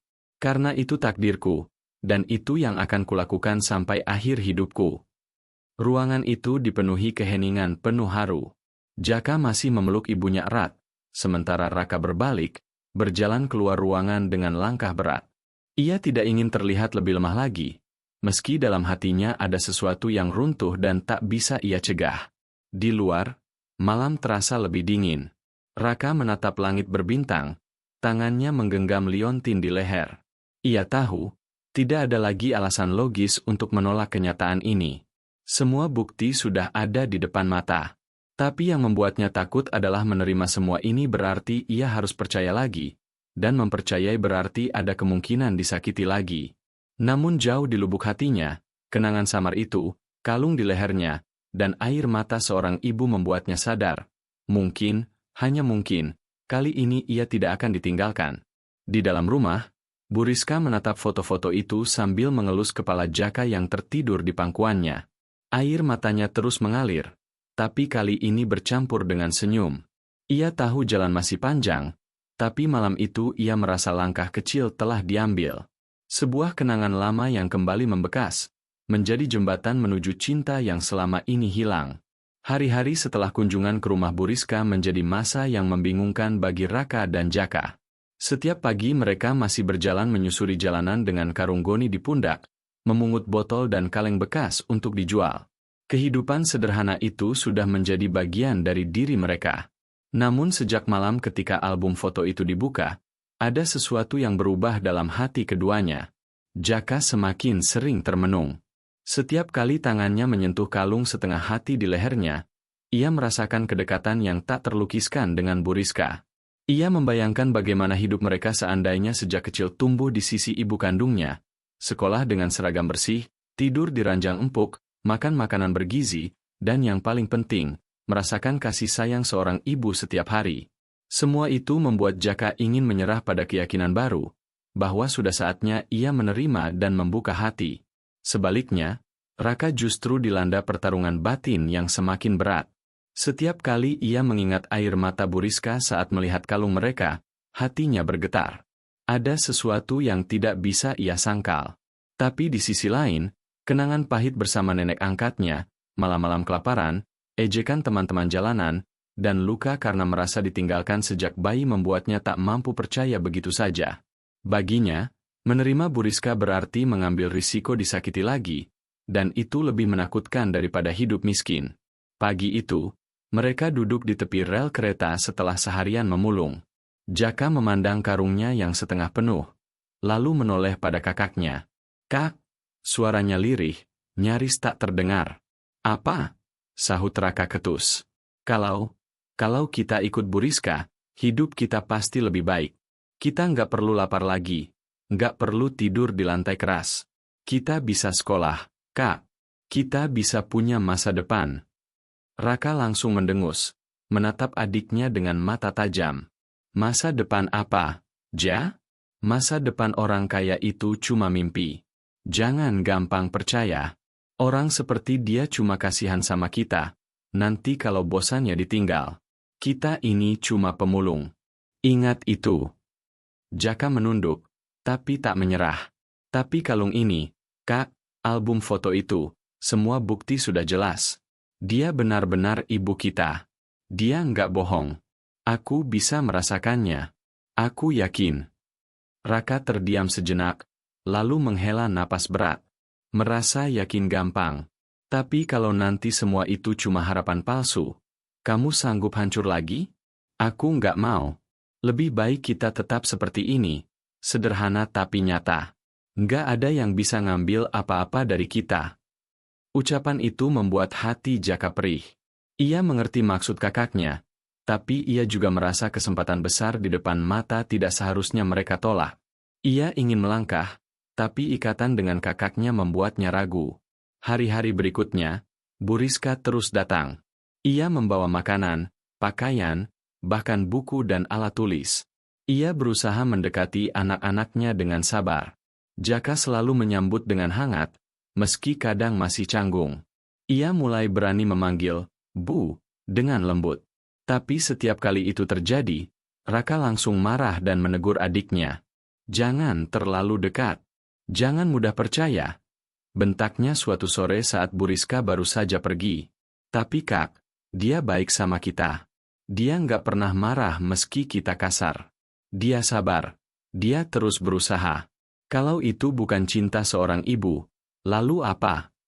Jaka balik bertanya dengan suara gemetar. Raka menatap adiknya lama, matanya merah. Ada rasa ingin mengakui kebenaran itu, tapi lidahnya keluh.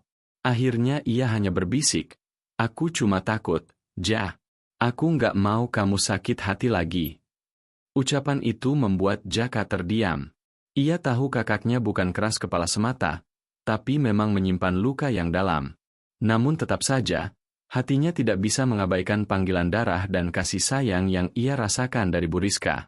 Suatu malam, saat keduanya berbaring di gubuk reot mereka, Jaka berkata pelan, Kak, kalaupun kakak nggak mau ikut, aku tetap ingin bersama Bu Rizka. Aku ingin sekolah, aku ingin punya masa depan. Aku ingin hidup normal. Raka terkejut, matanya melebar dalam kegelapan. Kamu tega ninggalin aku? Suaranya pecah. Bukan ninggalin, Kak. Jaka menahan tangis. Aku nggak mau selamanya hidup seperti ini. Aku yakin ibu nggak akan pernah ninggalin kita lagi. Keheningan panjang menyusul. Raka menatap langit-langit gubuk yang bolong, melihat bintang-bintang di luar. Hatanya teriris. Ia tahu adiknya punya hak untuk bahagia, tapi ia juga takut kehilangan satu-satunya orang yang selalu ada di sisinya. Hari berikutnya, pertentangan itu semakin nyata. Di hadapan Bu Rizka, Jaka mulai berani mendekat, membantu membawakan barang-barang yang dibawa, bahkan tersenyum lebar saat diajak berbicara. Raka, sebaliknya, semakin menjauh, bahkan kadang sengaja pergi saat Bu Rizka datang. Pada suatu sore, ketika Bu Rizka mengajak mereka makan di warung sederhana, pertentangan itu mencapai puncaknya. Jaka dengan antusias duduk di samping Bu Rizka, sementara Raka duduk di seberang dengan wajah masam. Nak, aku ingin kalian tahu, aku tidak berniat memaksa. Aku hanya ingin kalian merasa dicintai. Aku ingin kalian percaya kalau ibu tidak akan pergi lagi, ucap Bu Rizka tulus. Ibu. Raka menatap tajam. Kata itu terlalu mudah diucapkan. Tapi bagi kami, kata itu cuma luka. Kalau benar ibu mau jadi ibu, kenapa baru sekarang? Kenapa kami harus tumbuh dalam penderitaan dulu? Bu Rizka menunduk, air matanya jatuh. Aku memang terlambat. Aku kehilangan kalian karena bencana itu, bukan karena aku ingin. Tapi sekarang aku di sini. Aku ingin menebus semua itu. Jaka menggenggam tangan ibunya, matanya berkaca-kaca. Aku percaya, Bu. Aku tahu ibu nggak salah. Aku mau bersama ibu. Raka terdiam, Hatinya seperti diremas. Mendengar adiknya berkata begitu membuatnya merasa ditinggalkan. Ia ingin marah, ingin berteriak, tapi yang keluar hanyalah suara parau. Kalau itu pilihanmu, lakukanlah. Tapi jangan salahkan aku kalau nanti kamu menyesal. Keheningan panjang menyelimuti meja makan itu. Jaka menunduk, menangis pelan. Bu Rizka berusaha menenangkan, tapi Raka bangkit dan pergi dengan langkah berat. Malam itu, Raka duduk sendirian di tepi sungai, menatap air yang berkilau diterpa cahaya bulan. Hatinya bergejolak hebat. Ia merasa seperti sedang kehilangan adiknya, satu-satunya orang yang selalu bersamanya. Tapi di sisi lain, ia sadar ia tidak bisa terus menahan Jaka dalam penderitaan. Air mata jatuh tanpa ia sadari. Ia berbisik pada dirinya sendiri. Apa aku egois kalau menolak semua ini? Atau aku pengecut karena takut percaya?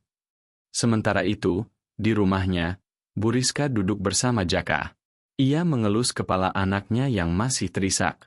Ibu janji, Nak, kita akan berjuang bersama. Suatu hari nanti, Raka juga akan mengerti. Dia butuh waktu. Jangan tinggalkan dia.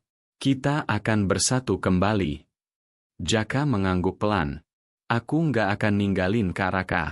Aku cuma ingin dia tahu, aku juga ingin bahagia. Pertarungan hati itu terus berlangsung, membuat hubungan kakak beradik itu renggang untuk pertama kalinya. Namun jauh di dalam hati Raka, ia tahu satu hal. Betapapun kerasnya ia mencoba menolak, kebenaran tidak bisa disangkal. Ia hanya perlu keberanian untuk menerimanya. Dan malam itu, di bawah cahaya bulan, pertarungan hati Raka mencapai titik yang paling sulit. Ia belum menemukan jawabannya, tapi ia tahu bahwa suatu hari ia harus memilih. Tetap terjebak dalam luka masa lalu, atau membuka hati pada cinta seorang ibu yang selama ini hilang. Hari-hari berikutnya, suasana terasa sedikit berbeda. Meski hubungan Raka dan Jaka kerap diliputi pertentangan, kehadiran Bu Rizka secara perlahan membawa perubahan. Setiap kali ia datang ke gubuk sederhana tempat kembar itu tinggal, Jaka menyambutnya dengan wajah cerah, sedangkan Raka meski masih memasang wajah keras, kini tak lagi selalu menghindar. Ia sering memilih diam, tapi diam itu sendiri sudah cukup menjadi tanda bahwa dinding di hatinya mulai retak. Bu Rizka dengan sabar terus menanamkan kasih sayang lewat hal-hal kecil. Ia membawakan sarapan setiap pagi, membantu mencuci pakaian mereka, bahkan pernah dengan tangan sendiri menambal karung lusuh yang biasa digunakan untuk memulung. Jaka tak henti-hentinya bersyukur, dan meski Raka tak mau mengakuinya, dalam hati ia mulai merasakan hangatnya perhatian seorang ibu. Suatu sore, Bu Rizka mengajak mereka makan di sebuah rumah makan sederhana di pinggir jalan. Tidak ada meja mewah, tidak ada lampu gantung kristal, hanya kursi kayu, meja bundar, dan aroma masakan rumahan yang sedap. Ibu ingin kalian tahu, kebahagiaan tidak harus ada di rumah besar, katanya sambil tersenyum. Yang penting kita bersama. Jaka tersenyum cerah, sementara Raka hanya mengangguk singkat. Mereka bertiga makan dengan tenang, sesekali berbagi cerita kecil. Untuk pertama kalinya dalam waktu lama, kebahagiaan sederhana benar-benar terasa nyata. Namun di balik kebahagiaan itu, ada mata-mata yang memperhatikan. Seorang pria parubaya bernama Pak Surya, tetangga lama Bu Rizka sekaligus rekan bisnis mendiang suaminya, diam-diam menyimpan rasa iri. Sejak dulu ia selalu menganggap bahwa Bu Rizka terlalu beruntung dengan harta dan kedudukannya. Dan kini, melihat ia tiba-tiba menemukan kembali anak kembar yang hilang, hatinya semakin panas. Baginya, semua ini hanyalah drama untuk menarik simpati masyarakat. Mana mungkin anak-anak pemulung itu benar-benar anaknya? Gumamnya dengan sinis pada seorang kenalan. Jangan-jangan mereka cuma penipu yang pura-pura jadi kembar supaya dapat harta. Desas-desus itu mulai menyebar. Orang-orang di lingkungan sekitar rumah Bu Rizka mulai berbisik-bisik. Ada yang percaya pada ketulusan kisah itu, tapi tak sedikit pula yang meragukan. Mereka menilai terlalu kebetulan jika setelah bertahun-tahun, anak yang hilang tiba-tiba muncul dalam keadaan miskin, lalu langsung diterima sebagai pewaris keluarga kaya. Suatu pagi, ketika Raka dan Jaka sedang memulung di pasar, sekelompok remaja nakal mendekat. "Hei, kembar pemulung!" teriak salah satu dari mereka sambil tertawa mengejek. Katanya sekarang kalian anak orang kaya? Jangan-jangan cuma numpang tenar ya? Jaka menunduk, wajahnya memerah menahan malu. Raka langsung berdiri menghadang, matanya menyala. Jaga mulutmu, bentaknya. Remaja itu terkekeh. Kalau benar kalian anaknya Bu Rizka, mana buktinya? Jangan-jangan cuma nipu biar dapat duit. Hahaha. Ejekan itu menusuk hati Jaka dalam-dalam. Ia hampir menangis, tapi Raka menggenggam tangannya erat, memberi isyarat untuk tidak menunjukkan kelemahan. Setelah remaja itu pergi, Jaka terisak pelan. Kak, kenapa orang nggak percaya sama kita? Padahal semua itu nyata. Raka menggertakkan gigi. Biarkan saja. Mereka memang nggak akan pernah ngerti. Yang penting kita tahu siapa diri kita. Tapi di balik kata-kata kerasnya, hatinya pun goyah. Ia mulai merasakan sendiri bagaimana sulitnya diterima oleh dunia ketika kebenaran dicurigai. Ketika mereka pulang sore itu, Bu Rizka sudah menunggu dengan wajah muram. Ibu dengar kabar buruk, katanya perlahan.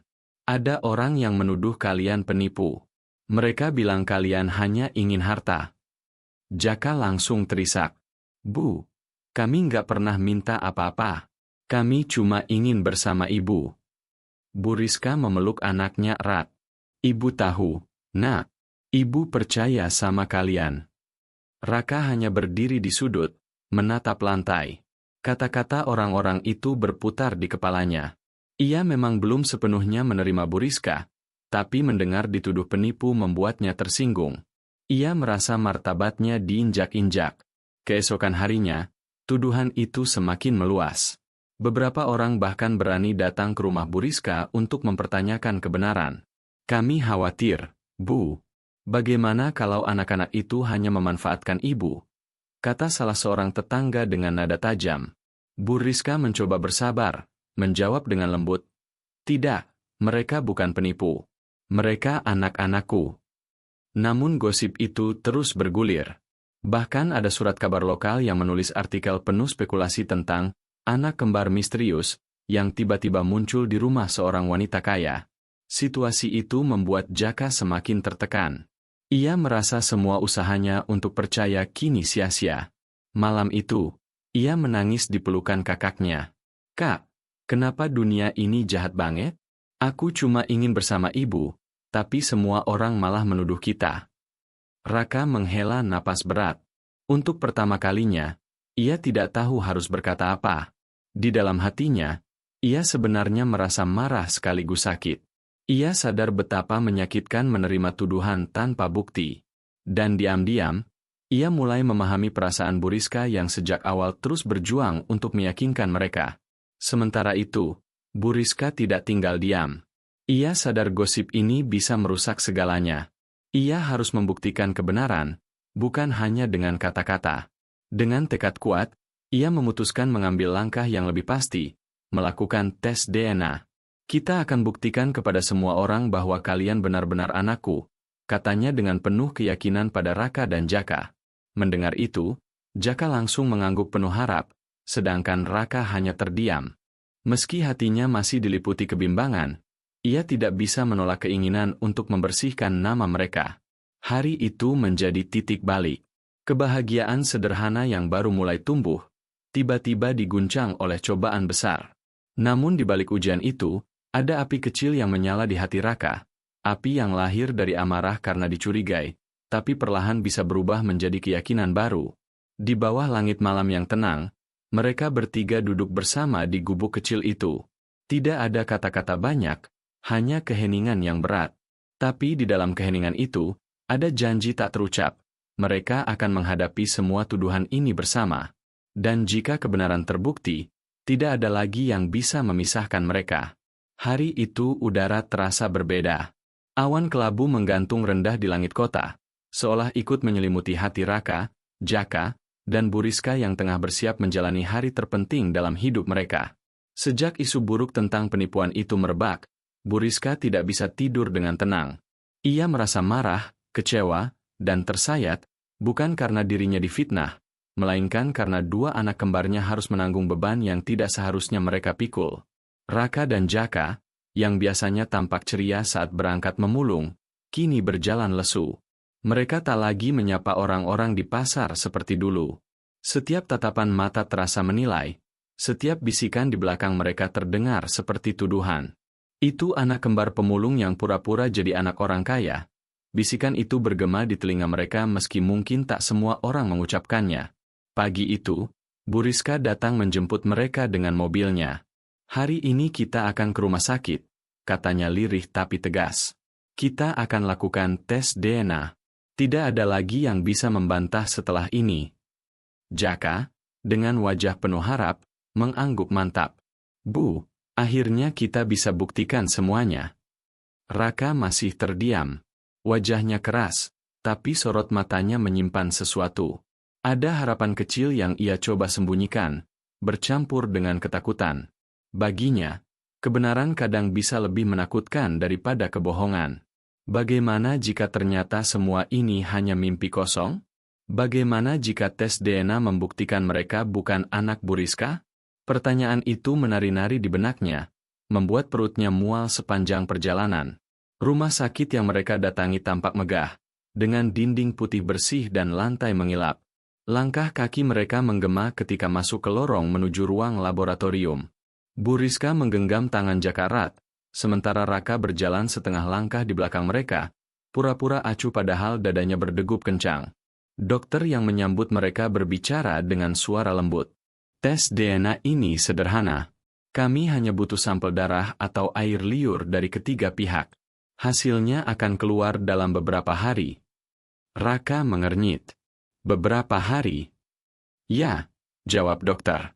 "Kami harus memastikan hasilnya akurat. Tidak boleh ada keraguan." Proses pengambilan sampel berlangsung cepat. Jaka terlihat tenang, bahkan sesekali tersenyum kecil. Bu Rizka menatapnya dengan kasih sayang, seolah ingin menenangkan kegugupan yang mungkin muncul. Raka, di sisi lain, duduk kaku di kursi. Jarum suntik yang menusuk kulitnya membuatnya meringis, tapi rasa sakit fisik itu tak ada apa-apanya dibandingkan rasa resah yang menghantui pikirannya. Setelah semua selesai, mereka keluar dari ruangan dengan hati penuh tanda tanya. Perjalanan pulang dipenuhi keheningan. Jaka sesekali menatap keluar jendela, membayangkan saat-saat indah bersama ibunya tanpa ada lagi tuduhan. Raka, justru sebaliknya, terus bergulat dengan pikiran gelapnya. Ia takut jika hasil tes menolak semua kemungkinan yang ada, Jaka akan hancur, dan ia sendiri akan kehilangan arah. Beberapa hari berikutnya menjadi masa penantian yang penuh tekanan. Bu Rizka berusaha mengisi waktu dengan mengajak kembar itu melakukan hal-hal menyenangkan. Mereka pergi ke taman kota, makan es krim, bahkan mencoba naik perahu kecil di danau. Jaka tertawa, menikmati setiap detik bersama ibunya. Tapi Raka tetap sulit melepas kegelisahannya. Senyum yang muncul di wajahnya lebih sering berupa topeng untuk menyembunyikan rasa takut. Sementara itu, gosip di luar semakin ramai. Beberapa tetangga semakin berani menyindir.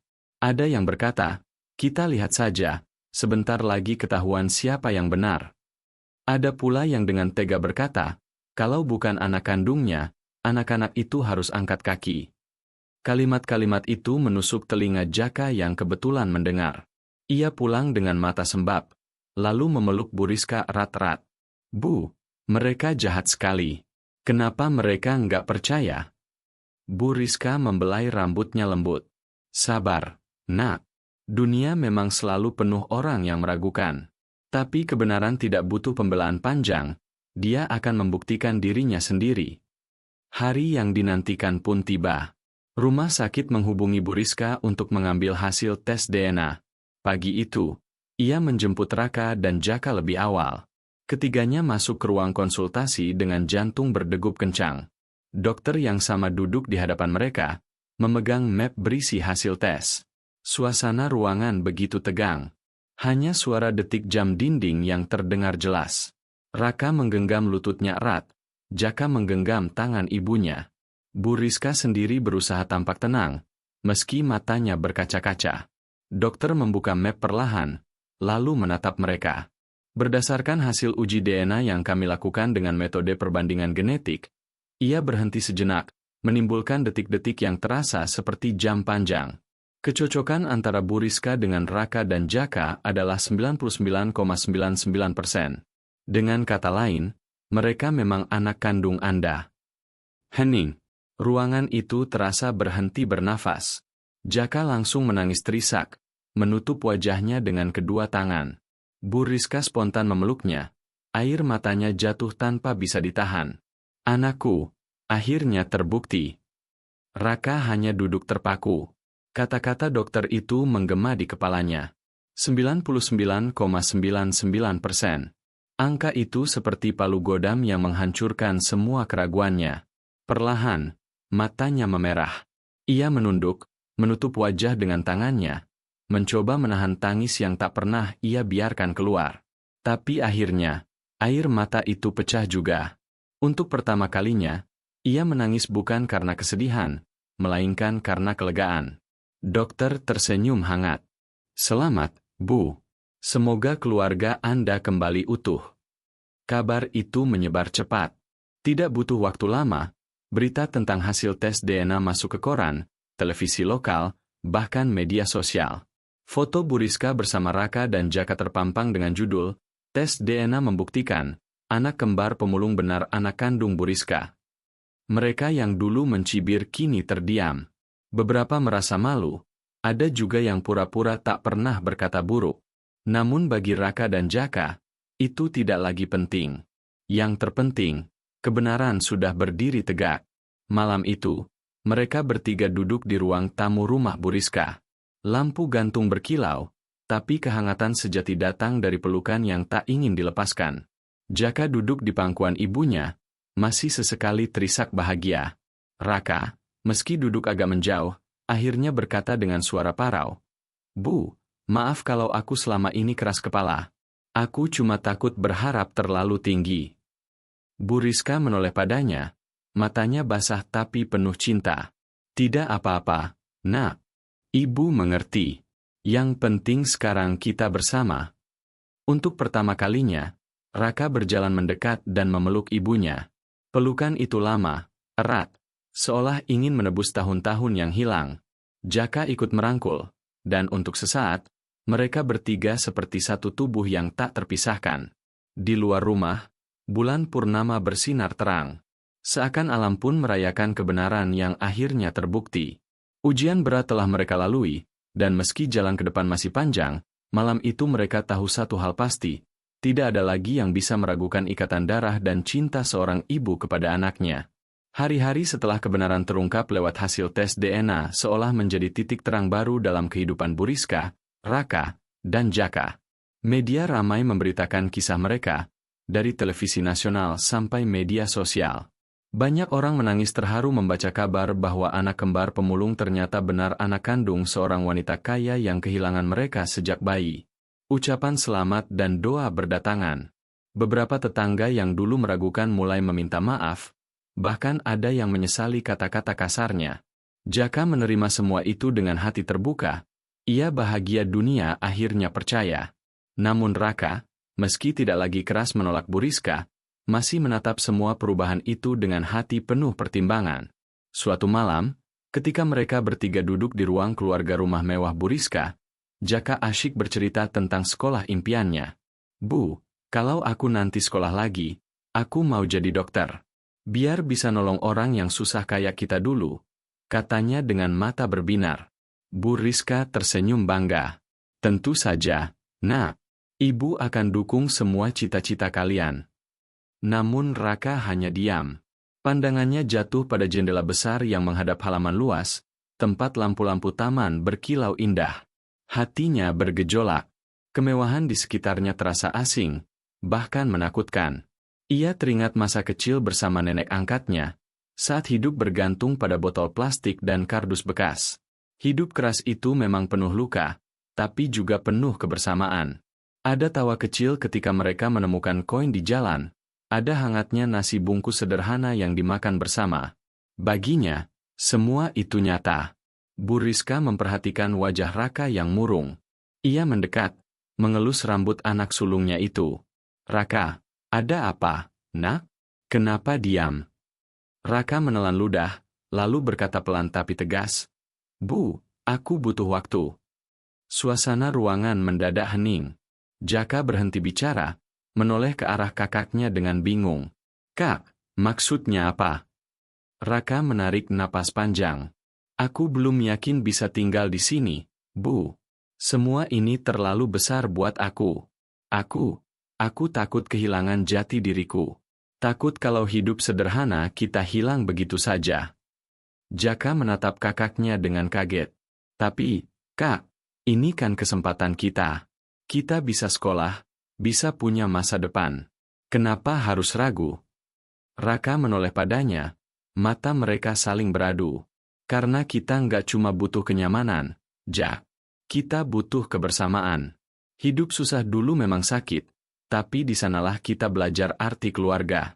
Aku takut kalau tinggal di sini, kita akan jadi orang lain." Bu Rizka terdiam, air matanya menitik. Ia mengerti rasa takut itu. Sejak awal ia sadar, membawa anak-anak kembarnya ke dunia mewahnya bukan hal mudah. "Raka, Ibu tidak pernah ingin menghapus siapa kamu. Ibu hanya ingin memberi yang terbaik. Tapi kalau kamu butuh waktu, Ibu akan menunggu." Malam itu, keputusan Raka menjadi beban berat di hati semua orang. Jaka menangis, merasa kakaknya tidak adil. "Kenapa, Kak? Kenapa nggak mau langsung ikut sama Ibu? Apa kakak nggak sayang lagi sama aku?" Raka menggenggam bahu adiknya erat. "Aku sayang sama kamu, Jak. Justru karena itu aku ingin kita mikir matang-matang. Jangan sampai kita salah jalan. Aku cuma minta waktu." Hari-hari berikutnya penuh kegelisahan. Jaka semakin dekat dengan Bu Rizka, belajar membaca buku baru, mencicipi makanan lezat, bahkan mulai berlatih piano di ruang musik. Senyum di wajahnya semakin sering terlihat. Sedangkan Raka lebih sering memilih tinggal di gubuk lama, memulung seperti biasa, bercampur dengan anak-anak jalanan lain. Orang-orang mulai bergunjing lagi. "Aneh, ya? Sudah jelas anak orang kaya, kok masih milih jadi pemulung?" Ada pula yang menyindir, mungkin dia memang nggak pantas tinggal di rumah besar itu. Tapi Raka tidak peduli. Ia merasa tempat itu adalah rumahnya, dunia yang ia kenal. Di sanalah ia merasa dirinya tetap utuh. Bu Rizka tidak ingin memaksa. Ia bolak-balik menjemput Raka, kadang menemani memulung, kadang hanya duduk bersama di tepi jalan, mendengarkan ceritanya. Hatinya hancur melihat anaknya masih bergelut dengan sampah, tapi ia tahu cinta bukan tentang paksaan. Suatu sore, ketika mereka duduk di bawah pohon rindang dekat tempat pemulung berkumpul, Bu Rizka berkata dengan suara bergetar, "Raka, Ibu rela menunggu seumur hidup kalau itu yang kamu mau. Tapi jangan tutup pintu untuk kebahagiaanmu sendiri. Ibu tidak ingin kehilanganmu lagi." Raka menatap wajah ibunya lama sekali. Ia bisa melihat garis lelah di mata wanita itu, tanda perjuangan dan kasih sayang yang tulus. Hatinya semakin goyah. Sementara itu, Jaka merasa berada di persimpangan. Ia ingin mengikuti ibunya, namun tak sanggup meninggalkan kakaknya. Malam-malamnya dipenuhi tangis, berdoa agar kakaknya bisa membuka hati. Keputusan Raka menjadi ujian berat bagi mereka bertiga. Tidak ada yang tahu kapan hatinya akan luluh. Tapi satu hal pasti, cinta Bu Rizka tetap tak berubah.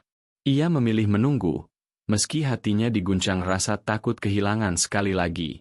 Dan di sanalah kisah ini membawa mereka ke titik paling menggetarkan, sebuah keluarga yang sudah terbukti sahih oleh darah, tapi masih diuji oleh pilihan hati.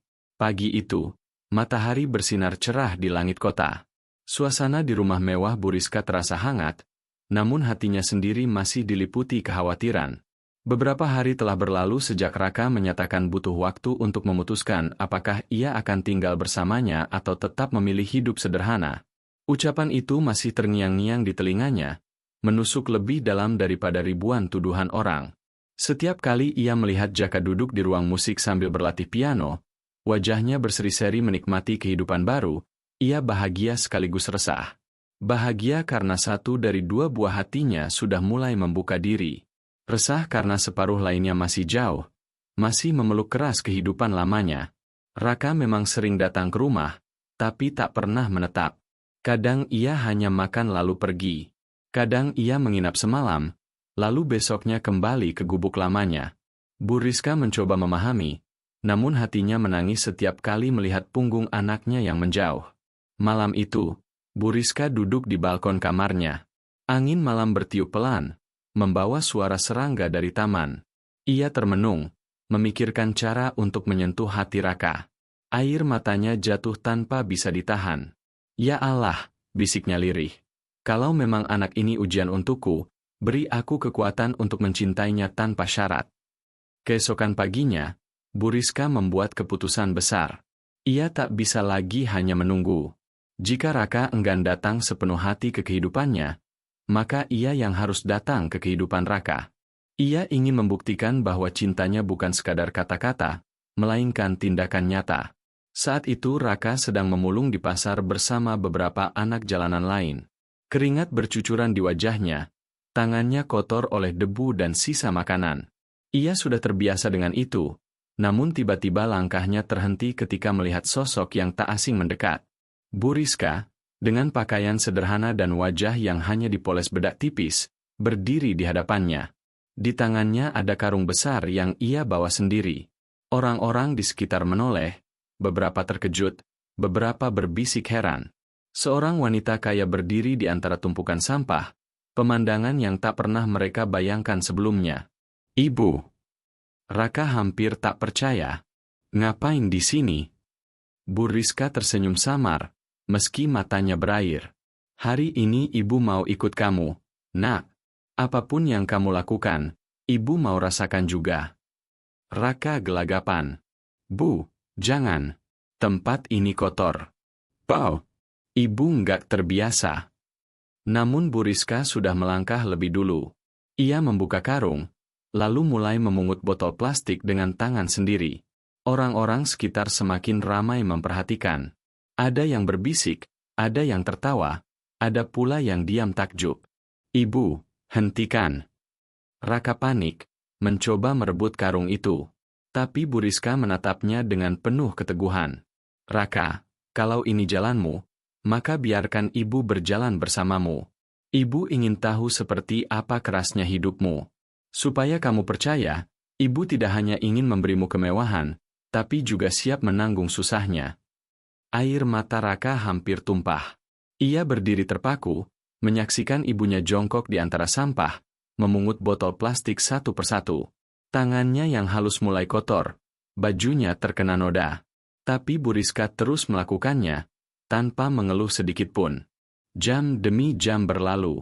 Bu Rizka kelelahan, napasnya terengah. Keringat membasahi pelipisnya, namun ia tetap tersenyum setiap kali memungut botol baru. Orang-orang yang tadinya mengejek mulai terdiam. Ada yang kagum, ada yang malu melihat ketulusan seorang ibu yang rela meninggalkan gengsi demi anaknya. Menjelang sore, karung besar Bu Rizka penuh dengan botol plastik. Ia meletakkannya di samping karung Raka, lalu duduk di pinggir jalan, menepuk keringat dengan sapu tangan. "Ternyata berat sekali, Nak," katanya sambil tersenyum lemah. "Tapi sekarang ibu tahu sedikit saja tentang apa yang kamu jalani setiap hari. Dan ibu semakin sayang sama kamu." Raka akhirnya tak mampu lagi menahan air matanya. Ia duduk di samping ibunya, lalu memeluknya erat. Tubuhnya bergetar, suaranya parau. "Bu, kenapa harus sejauh ini? Ibu nggak perlu turun ke jalan. Aku sudah terbiasa dengan ini semua." Bu Rizka mengusap kepala anaknya. "Justru karena kamu terbiasa, ibu nggak mau biarkan kamu sendirian. Kamu pikir ibu tega? Kamu pikir ibu bisa duduk manis di rumah, sementara anakku memungut sampah? Tidak, Raka. Kalau perlu, ibu akan ada di sini bersamamu." Tangisan Raka pecah. Ia teringat semua penolakannya, semua kata-kata keras yang pernah ia lontarkan. Dan kini, wanita yang baru ia kenal kembali sebagai ibunya itu menunjukkan cinta tanpa syarat dengan cara paling nyata, merendahkan diri, masuk ke dunia yang penuh debu, hanya untuk bersamanya. Jaka yang kebetulan datang menyusul setelah pulang dari rumah mewah, ikut menangis melihat pemandangan itu. Ia berlari memeluk mereka berdua. "Kak, Bu, jangan berpisah lagi. Aku nggak sanggup." Orang-orang di sekitar yang menyaksikan mulai menitikkan air mata. Seorang pedagang pasar berkata lirih, "Kasih ibu memang gak ada batasnya." Hari itu menjadi saksi bahwa cinta seorang ibu bisa menembus batas gengsi dan derajat. Bu Rizka pulang ke rumah dengan tubuh lelah, tangan pegal, tapi hatinya penuh kebahagiaan. Ia tahu pengorbanannya tidak sia-sia. Ia berhasil menunjukkan pada Raka bahwa cintanya bukan sekadar janji, melainkan pengorbanan nyata. Dan bagi Raka, hari itu adalah titik balik. Untuk pertama kalinya, ia benar-benar percaya bahwa ibunya tidak akan pernah meninggalkannya lagi. Bahwa wanita itu rela menukar segala kemewahan demi merasakan pahit getir hidupnya. Malam itu, mereka bertiga duduk di gubuk sederhana. Tidak ada lampu gantung kristal, tidak ada sofa empuk. Hanya lampu minyak kecil yang redup. Tapi di dalam cahaya temaram itu, pelukan mereka bertiga terasa jauh lebih berharga daripada semua kemewahan dunia. Raka menatap ibunya dengan mata yang masih sembab. "Bu, maafkan aku. Aku terlalu keras kepala. Aku cuma takut ditinggalkan lagi. Tapi sekarang aku tahu, ibu nggak akan pernah pergi." Bu Rizka tersenyum, air matanya jatuh. "Tidak, Nak. Ibu tidak akan pernah meninggalkan kalian lagi. Apapun yang terjadi." Dan untuk pertama kalinya, Raka merasakan kedamaian penuh dalam hatinya. Malam itu, setelah hari yang penuh air mata dan pelukan, suasana gubuk sederhana di pinggir kota berubah menjadi saksi awal dari kebersamaan yang baru. Raka, Jaka, dan Bu Rizka duduk bertiga mengitari lampu minyak yang redup. Meski cahaya temaram hanya mampu menerangi sebagian wajah mereka, kehangatan terasa memenuhi ruangan kecil itu. Untuk pertama kalinya sejak mereka bertemu kembali, tidak ada lagi jarak yang membatasi, tidak ada lagi tatapan curiga atau hati yang diselimuti keraguan. Raka masih belum bisa sepenuhnya menghilangkan rasa bersalahnya. Ia sering melirik ke arah ibunya, seolah takut wanita itu akan berubah pikiran setelah merasakan kerasnya hidup yang ia jalani. Namun yang ia dapati hanya senyum lembut penuh ketulusan. Bu Rizka tidak pernah mengeluh, tidak pernah menunjukkan wajah kecewa. Bahkan saat tangannya masih terasa pegal karena seharian memulung, ia tetap memeluk Raka dan Jaka dengan erat, seolah tubuh mereka adalah harta yang lebih berharga daripada semua emas di dunia. "Raka, Jaka," ucap Bu Rizka dengan suara pelan, "Ibu ingin kalian tahu satu hal. Ibu tidak menyesal sedikit pun bertemu kembali dengan kalian.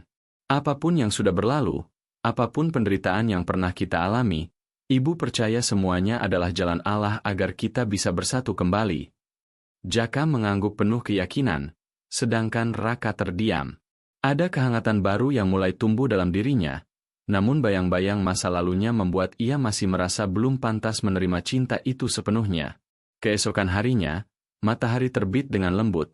Cahaya keemasan masuk melalui celah dinding bambu gubuk mereka. Suara ayam berkokok dari kejauhan menandai awal hari. Raka terbangun lebih dulu, seperti biasanya, bersiap memungut barang bekas untuk dijual.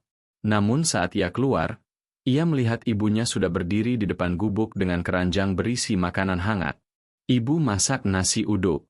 Yuk, kita sarapan bersama dulu sebelum kamu berangkat," kata Bu Rizka sambil tersenyum. Raka tertegun. Sejak kecil, ia jarang sekali merasakan momen sarapan bersama dengan suasana hangat seperti ini. Biasanya ia hanya makan seadanya, kadang bahkan tidak makan sama sekali sebelum keluar mencari barang bekas. Kali ini, aroma nasi uduk buatan ibunya membuat hatinya luluh. Mereka duduk bersama, makan dengan lahap. Sesekali Jaka bercanda hingga membuat mereka tertawa. Meski sederhana, namun kebahagiaan itu begitu nyata. Raka mulai menyadari, mungkin inilah arti rumah yang sesungguhnya. Bukan soal besar atau kecilnya bangunan, bukan soal mewah atau miskinnya isi rumah, melainkan siapa yang duduk bersama di dalamnya. Hari-hari berikutnya berjalan dengan ritme baru. Bu Rizka sering mengunjungi gubuk tempat Raka tinggal. Kadang ia membawa makanan, kadang hanya sekadar menemani. Ia tidak lagi peduli pada pandangan orang yang mengenalnya sebagai wanita kaya. Bagi Bu Rizka, yang terpenting adalah anak-anaknya. Jaka semakin akrab dengan kehidupan baru. Ia masih belajar piano di rumah besar, masih rajin membaca buku, namun kini ia lebih sering mengajak Raka ikut serta. Meski awalnya Raka menolak, lambat laun ia mulai terbuka. Ia mau mendengarkan, meski tidak selalu berpartisipasi penuh. Suatu sore, Jaka mencoba mengajak Raka duduk di ruang musik. "Kak, coba dengerin aku main ya. Aku lagi belajar lagu baru." Raka mendengus. "Aku nggak ngerti musik." "Nggak apa-apa. Cukup dengarkan aja," jawab Jaka penuh harap. Raka akhirnya duduk, meski dengan wajah malas. Namun ketika jemari Jaka menekan tuts piano dan menghasilkan alunan nada lembut, Raka terdiam. Ia tidak mengerti teori musik, tetapi ia bisa merasakan sesuatu yang mengalir di hatinya. Lagu itu seolah berbicara, menyampaikan kerinduan, kebahagiaan, sekaligus harapan. Tanpa sadar, Raka menutup mata. Bayangan masa kecilnya muncul, ketika ia dan Jaka sering bernyanyi bersama di jalan untuk menghibur diri. Waktu itu mereka tidak punya alat musik, hanya suara seadanya. Kini, mendengar saudaranya memainkan piano dengan begitu indah, hatinya tersentuh. Setelah Jaka selesai, Raka menepuk bahunya pelan. "Kamu hebat, Dik. Terus mainin musikmu. Aku bangga." Kata-kata sederhana itu membuat Jaka hampir menitikkan air mata. Baginya, pengakuan dari kakaknya jauh lebih berharga daripada pujian siapapun. Namun kedamaian itu tidak sepenuhnya berjalan mulus. Ada tantangan baru yang perlahan datang. Beberapa orang kaya di lingkungan Bu Rizka mulai bergosip. Mereka heran mengapa wanita terhormat seperti dirinya sering terlihat di kawasan kumuh, bahkan rela mengotori diri dengan pekerjaan yang tidak pantas menurut pandangan mereka. Suatu hari, seorang sahabat lama Bu Rizka menegurnya di sebuah acara sosial. "Rizka, aku dengar kabar kamu sering berkeliaran di tempat-tempat kumuh. Kamu kan wanita terhormat. Kenapa mau melakukan hal seperti itu? Kamu tidak malu?" Bu Rizka tersenyum tenang. "Aku tidak malu. Justru aku bangga. Karena di tempat itulah aku menemukan kembali dua harta paling berharga dalam hidupku." Wanita itu terdiam, tidak mampu membalas. Jawaban Bu Rizka begitu sederhana, namun syarat makna. Di sisi lain, Raka masih bergulat dengan dirinya sendiri. Meski hatinya mulai menerima cinta ibunya, ia sering merasa rendah diri. Ia takut tidak bisa menyesuaikan diri dengan dunia mewah yang perlahan mulai dikenalkan padanya. Kadang ia merasa seperti beban, kadang ia merasa lebih nyaman di jalanan. Suatu malam, saat ia duduk sendirian di tepi jalan, Bu Rizka menghampirinya. "Raka, boleh ibu duduk?" tanyanya lembut. Raka mengangguk tanpa menatap. "Kenapa kamu terlihat murung belakangan ini?" "Aku cuma takut, Bu. Takut nggak pantas jadi anak ibu." Jaka pintar, cepat menyesuaikan diri. Aku kasar, kotor, nggak ngerti apa-apa. Dunia ibu terlalu jauh buat aku." Bu Rizka menatapnya penuh kasih. "Nak, dengarkan ibu. Kamu tidak perlu jadi orang lain untuk bersama ibu. Kamu tidak harus pintar main piano, tidak harus bisa bicara sopan seperti orang kota. Kamu cukup jadi dirimu sendiri. Karena yang ibu cintai bukan dunia luar yang kamu tunjukkan, tapi hatimu. Dan hati seorang anak, betapapun kerasnya, tetap akan lembut di hadapan ibunya." Raka terisak. Kata-kata itu menembus dinding keras yang selama ini ia bangun. Perlahan, ia mulai percaya bahwa dirinya tidak perlu berubah hanya untuk diterima. Ia hanya perlu membuka hati dan memberi kesempatan pada cinta untuk menyembuhkan luka. Hari-hari selanjutnya menjadi titik awal kedamaian yang lebih nyata. Mereka bertiga mulai sering menghabiskan waktu bersama. Kadang di gubuk sederhana, kadang di rumah besar. Perbedaan tempat sudah tidak lagi penting, karena yang mereka cari bukan kemewahan atau kesederhanaan, melainkan kebersamaan. Suatu sore, mereka berjalan bertiga di taman kota. Banyak orang menoleh, melihat seorang wanita kaya dengan dua anak remaja yang tampak sangat berbeda penampilan. Namun tatapan itu tidak lagi mengganggu. Raka, Jaka, dan Bu Rizka berjalan sambil tertawa, menikmati es krim di tangan mereka. Di tengah tawa itu, Raka tiba-tiba berhenti, lalu menatap ibunya. "Bu, aku janji, aku nggak akan pergi lagi. Aku akan tetap di sisi ibu, apapun yang terjadi. Air mata Bu Rizka menetes. Ia menggenggam tangan anaknya erat. Terima kasih, Nak.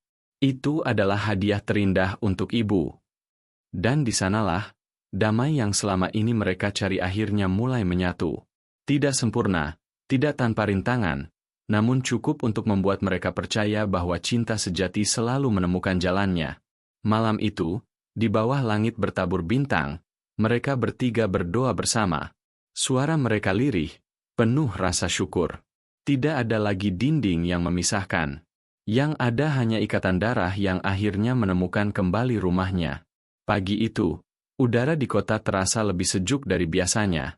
Hujan semalam meninggalkan jejak embun yang menempel di dedaunan, dan cahaya matahari perlahan menerobos celah awan, menciptakan kilauan yang menenangkan. Di sebuah rumah besar yang dulu terasa asing bagi Raka, kini terdengar suara riuh tawa yang akrab. Raka dan Jaka duduk di meja makan panjang bersama Bu Rizka, menyantap sarapan dengan penuh canda, sesuatu yang dulu hanya menjadi mimpi di balik kerasnya kehidupan jalanan. Hari itu bukan hari biasa. Bu Rizka sudah lama mempersiapkan sesuatu yang istimewa untuk kedua anaknya. Ia ingin mengadakan acara kecil, bukan pesta mewah penuh tamu undangan, melainkan sebuah syukuran sederhana. Baginya, bukan dunia yang perlu tahu betapa berharganya momen ini, melainkan hati mereka bertiga yang harus benar-benar merasakan kebahagiaan. Setelah sarapan, Bu Rizka meminta Raka dan Jaka untuk mengenakan pakaian rapi. Hari ini ibu ingin kita bertiga punya kenangan yang gak akan pernah kita lupakan, ucapnya sambil mengusap rambut keduanya. Jaka langsung bersemangat, sementara Raka sempat mengerutkan dahi. Kenangan apa lagi, Bu? Hidup kita sudah penuh kenangan pahit, gumamnya. Namun dalam hati, ia sebenarnya penasaran. Tak lama kemudian, sebuah mobil sederhana membawa mereka ke sebuah tempat yang sangat familiar bagi Bu Rizka, panti asuhan yang dulu sering ia kunjungi untuk berdonasi. Namun kali ini ia tidak datang sebagai donatur, melainkan sebagai seorang ibu yang ingin memperkenalkan anak-anaknya kepada dunia dengan cara yang berbeda. Ketika mereka tiba, anak-anak panti berlarian menyambut dengan penuh semangat. Raka dan Jaka awalnya canggung, tetapi perlahan ikut larut dalam suasana hangat itu. Mereka bermain, bercanda, bahkan berbagi cerita. Untuk pertama kalinya, Raka merasakan bahwa dirinya tidak hanya diterima oleh keluarga kecilnya, tetapi juga oleh orang lain yang baru dikenalnya. Bu Rizka kemudian berdiri di tengah aula kecil panti asuhan. Dengan suara bergetar, ia berkata, "Hari ini adalah hari paling membahagiakan dalam hidup saya. Saya ingin kalian semua tahu, inilah dua anak saya, Raka dan Jaka. Selama bertahun-tahun kami terpisah, tapi berkat rahmat Allah, kami dipertemukan kembali. Saya ingin mengucap syukur di hadapan kalian semua, karena bagi saya, keluarga adalah anugerah yang paling berharga." Suasana menjadi haru. Beberapa pengasuh panti meneteskan air mata mendengar cerita itu. Anak-anak panti pun bertepuk tangan dengan polos, membuat Raka dan Jaka merasa hangat di hati mereka. Namun di balik semua kebahagiaan itu, Raka masih menyimpan kegelisahan. Ia sering merasa hidupnya yang keras tidak akan pernah sejalan dengan dunia baru yang perlahan mulai ia masuki. Malamnya, ketika semua orang sudah tidur, Raka duduk sendirian di balkon rumah besar. Pandangannya kosong, menatap bintang yang berkelip. Bu Rizka, yang selalu peka pada kegelisahan anak-anaknya, menghampiri dan duduk di sampingnya. "Kenapa kamu melamun, Nak?" tanyanya lembut. Raka menarik napas panjang. "Bu, aku masih takut. Takut kalau aku nggak bisa jadi seperti yang ibu harapkan. Aku nggak pintar, nggak sopan, bahkan nggak terbiasa dengan semua ini." Bu Rizka meraih tangannya, menggenggam erat. "Raka, dengarkan ibu baik-baik. Ibu tidak pernah meminta kamu berubah jadi orang lain. Ibu tidak ingin Raka yang sempurna. Ibu hanya ingin Raka yang apa adanya. Karena bagi ibu, kebahagiaan bukan soal kemewahan atau pencapaian, tapi bisa melihat anak-anak ibu tumbuh dengan hati yang tulus." Air mata menetes di pipi Raka. Ia memeluk ibunya erat, merasakan kehangatan yang selama ini ia rindukan. Untuk pertama kalinya, ia benar-benar yakin bahwa dirinya diterima, tanpa syarat apapun. Hari-hari berikutnya menjadi awal baru bagi mereka bertiga. Bu Rizka mulai mengajak Raka dan Jaka mengikuti berbagai kegiatan sosial. Ia ingin menanamkan nilai bahwa kekayaan sejati bukanlah harta yang menumpuk, melainkan seberapa banyak kita bisa berbagi dengan orang lain. Raka yang dulu keras dan penuh amarah, perlahan berubah menjadi sosok yang lebih lembut. Ia bahkan sering terlihat membantu anak-anak kecil di lingkungan kumuh tempat ia dulu tinggal, membagikan makanan atau sekadar bermain bersama. Jaka pun semakin berkembang. Bakat musiknya makin diasah, dan ia mulai tampil di berbagai acara kecil, bukan untuk pamer, melainkan untuk menghibur orang-orang yang membutuhkan semangat. Kadang, setelah Jaka selesai memainkan piano, Raka maju ke depan memberi motivasi sederhana dengan bahasa jalanannya yang jujur. Kombinasi itu justru membuat banyak orang terinspirasi, karena mereka melihat dua sosok anak muda yang berasal dari kehidupan keras, kini mampu membawa cahaya bagi orang lain. Suatu ketika, mereka bertiga duduk bersama di ruang keluarga setelah seharian beraktivitas. Bu Rizka menatap kedua anaknya dengan penuh kebanggaan. Kalian tahu, dulu ibu selalu berpikir kebahagiaan itu ada di rumah besar ini, di harta, di status sosial. Tapi ternyata, semua itu kosong tanpa kalian. Sekarang ibu sadar, kebahagiaan sejati adalah bisa duduk bersama kalian, tertawa, berbagi cerita, tanpa takut kehilangan lagi. Raka menatap ibunya, kali ini tanpa keraguan. Bu, aku janji, aku nggak akan pergi lagi. Aku akan selalu ada di samping ibu, apapun yang terjadi. Jaka menambahkan dengan senyum cerah, aku juga, Bu. Kita bertiga akan terus bersama. Mereka bertiga berpelukan. Air mata haru menetes tanpa bisa ditahan. Pelukan itu bukan sekadar pelukan biasa, melainkan janji, tekad, dan doa yang menyatu dalam satu ikatan keluarga yang utuh. Seiring waktu, kisah mereka menjadi inspirasi bagi banyak orang. Bukan karena kemewahan, bukan karena cerita dramatis yang mereka alami, tetapi karena cinta tulus yang mampu menyatukan hati yang terpisah. Banyak orang belajar bahwa kasih seorang ibu tidak akan pernah tergantikan oleh apapun, dan kasih seorang anak akan selalu menemukan jalannya untuk kembali. Dan begitulah, perjalanan panjang Raka, Jaka, dan Bu Rizka berakhir bukan dengan kehilangan, melainkan dengan kebersamaan. Akhir ini sebenarnya bukan akhir, melainkan awal dari kehidupan baru yang lebih bermakna. Kehidupan yang penuh kasih sayang, pengorbanan, dan harapan, yang akan terus mereka jaga selamanya. Di bawah langit malam yang bertabur bintang, mereka bertiga duduk bersama, menatap masa depan dengan senyum di wajah dan doa di hati. Bukan lagi sebagai orang asing, bukan lagi sebagai jiwa yang terpisah, tetapi sebagai keluarga yang utuh, yang akhirnya menemukan rumah sejati mereka, di dalam hati satu sama lain. Sahabat semua, dari kisah panjang Raka, Jaka, dan Bu Rizka, kita belajar bahwa hidup ini selalu penuh kejutan. Kadang kita diuji dengan kehilangan, kadang kita diuji dengan perpisahan, namun di balik semua itu, Allah selalu menyiapkan jalan untuk mempertemukan kembali hati-hati yang saling merindukan. Seberat apapun masa lalu, sekelam apapun perjalanan, jangan pernah berhenti percaya bahwa kasih sayang sejati tidak pernah hilang, ia hanya menunggu waktu untuk kembali. Dari kisah ini, kita juga diingatkan bahwa kebahagiaan sejati bukanlah tentang harta, rumah mewah, atau status sosial. Kebahagiaan sejati ada pada kebersamaan, pada pelukan yang tulus, pada doa yang dipanjatkan dengan ikhlas, dan pada hati yang saling menerima apa adanya. Jangan pernah merasa rendah diri hanya karena kita berbeda dari orang lain, karena nilai manusia tidak diukur dari apa yang ia miliki, tetapi dari ketulusan hatinya. Dan bagi setiap orang tua, jangan pernah menyerah untuk mencintai anak-anak Anda. Bagi setiap anak, jangan pernah menutup hati untuk menerima kasih sayang orang tua. Karena di dunia ini, tidak ada yang bisa menggantikan cinta seorang ibu dan doa seorang anak. Terima kasih sudah mengikuti perjalanan panjang kisah inspiratif ini dari awal hingga akhir. Semoga cerita tentang Raka, Jaka, dan Bu Rizka bisa menjadi pengingat bagi kita semua untuk lebih bersyukur, lebih mencintai keluarga, dan lebih menghargai kebersamaan. Sampai bertemu kembali di kisah-kisah berikutnya yang insya Allah bisa memberi pelajaran dan inspirasi baru. Tetaplah jaga hati, jaga keluarga, dan jangan pernah menyerah pada doa, karena doa yang tulus akan selalu menemukan jalannya.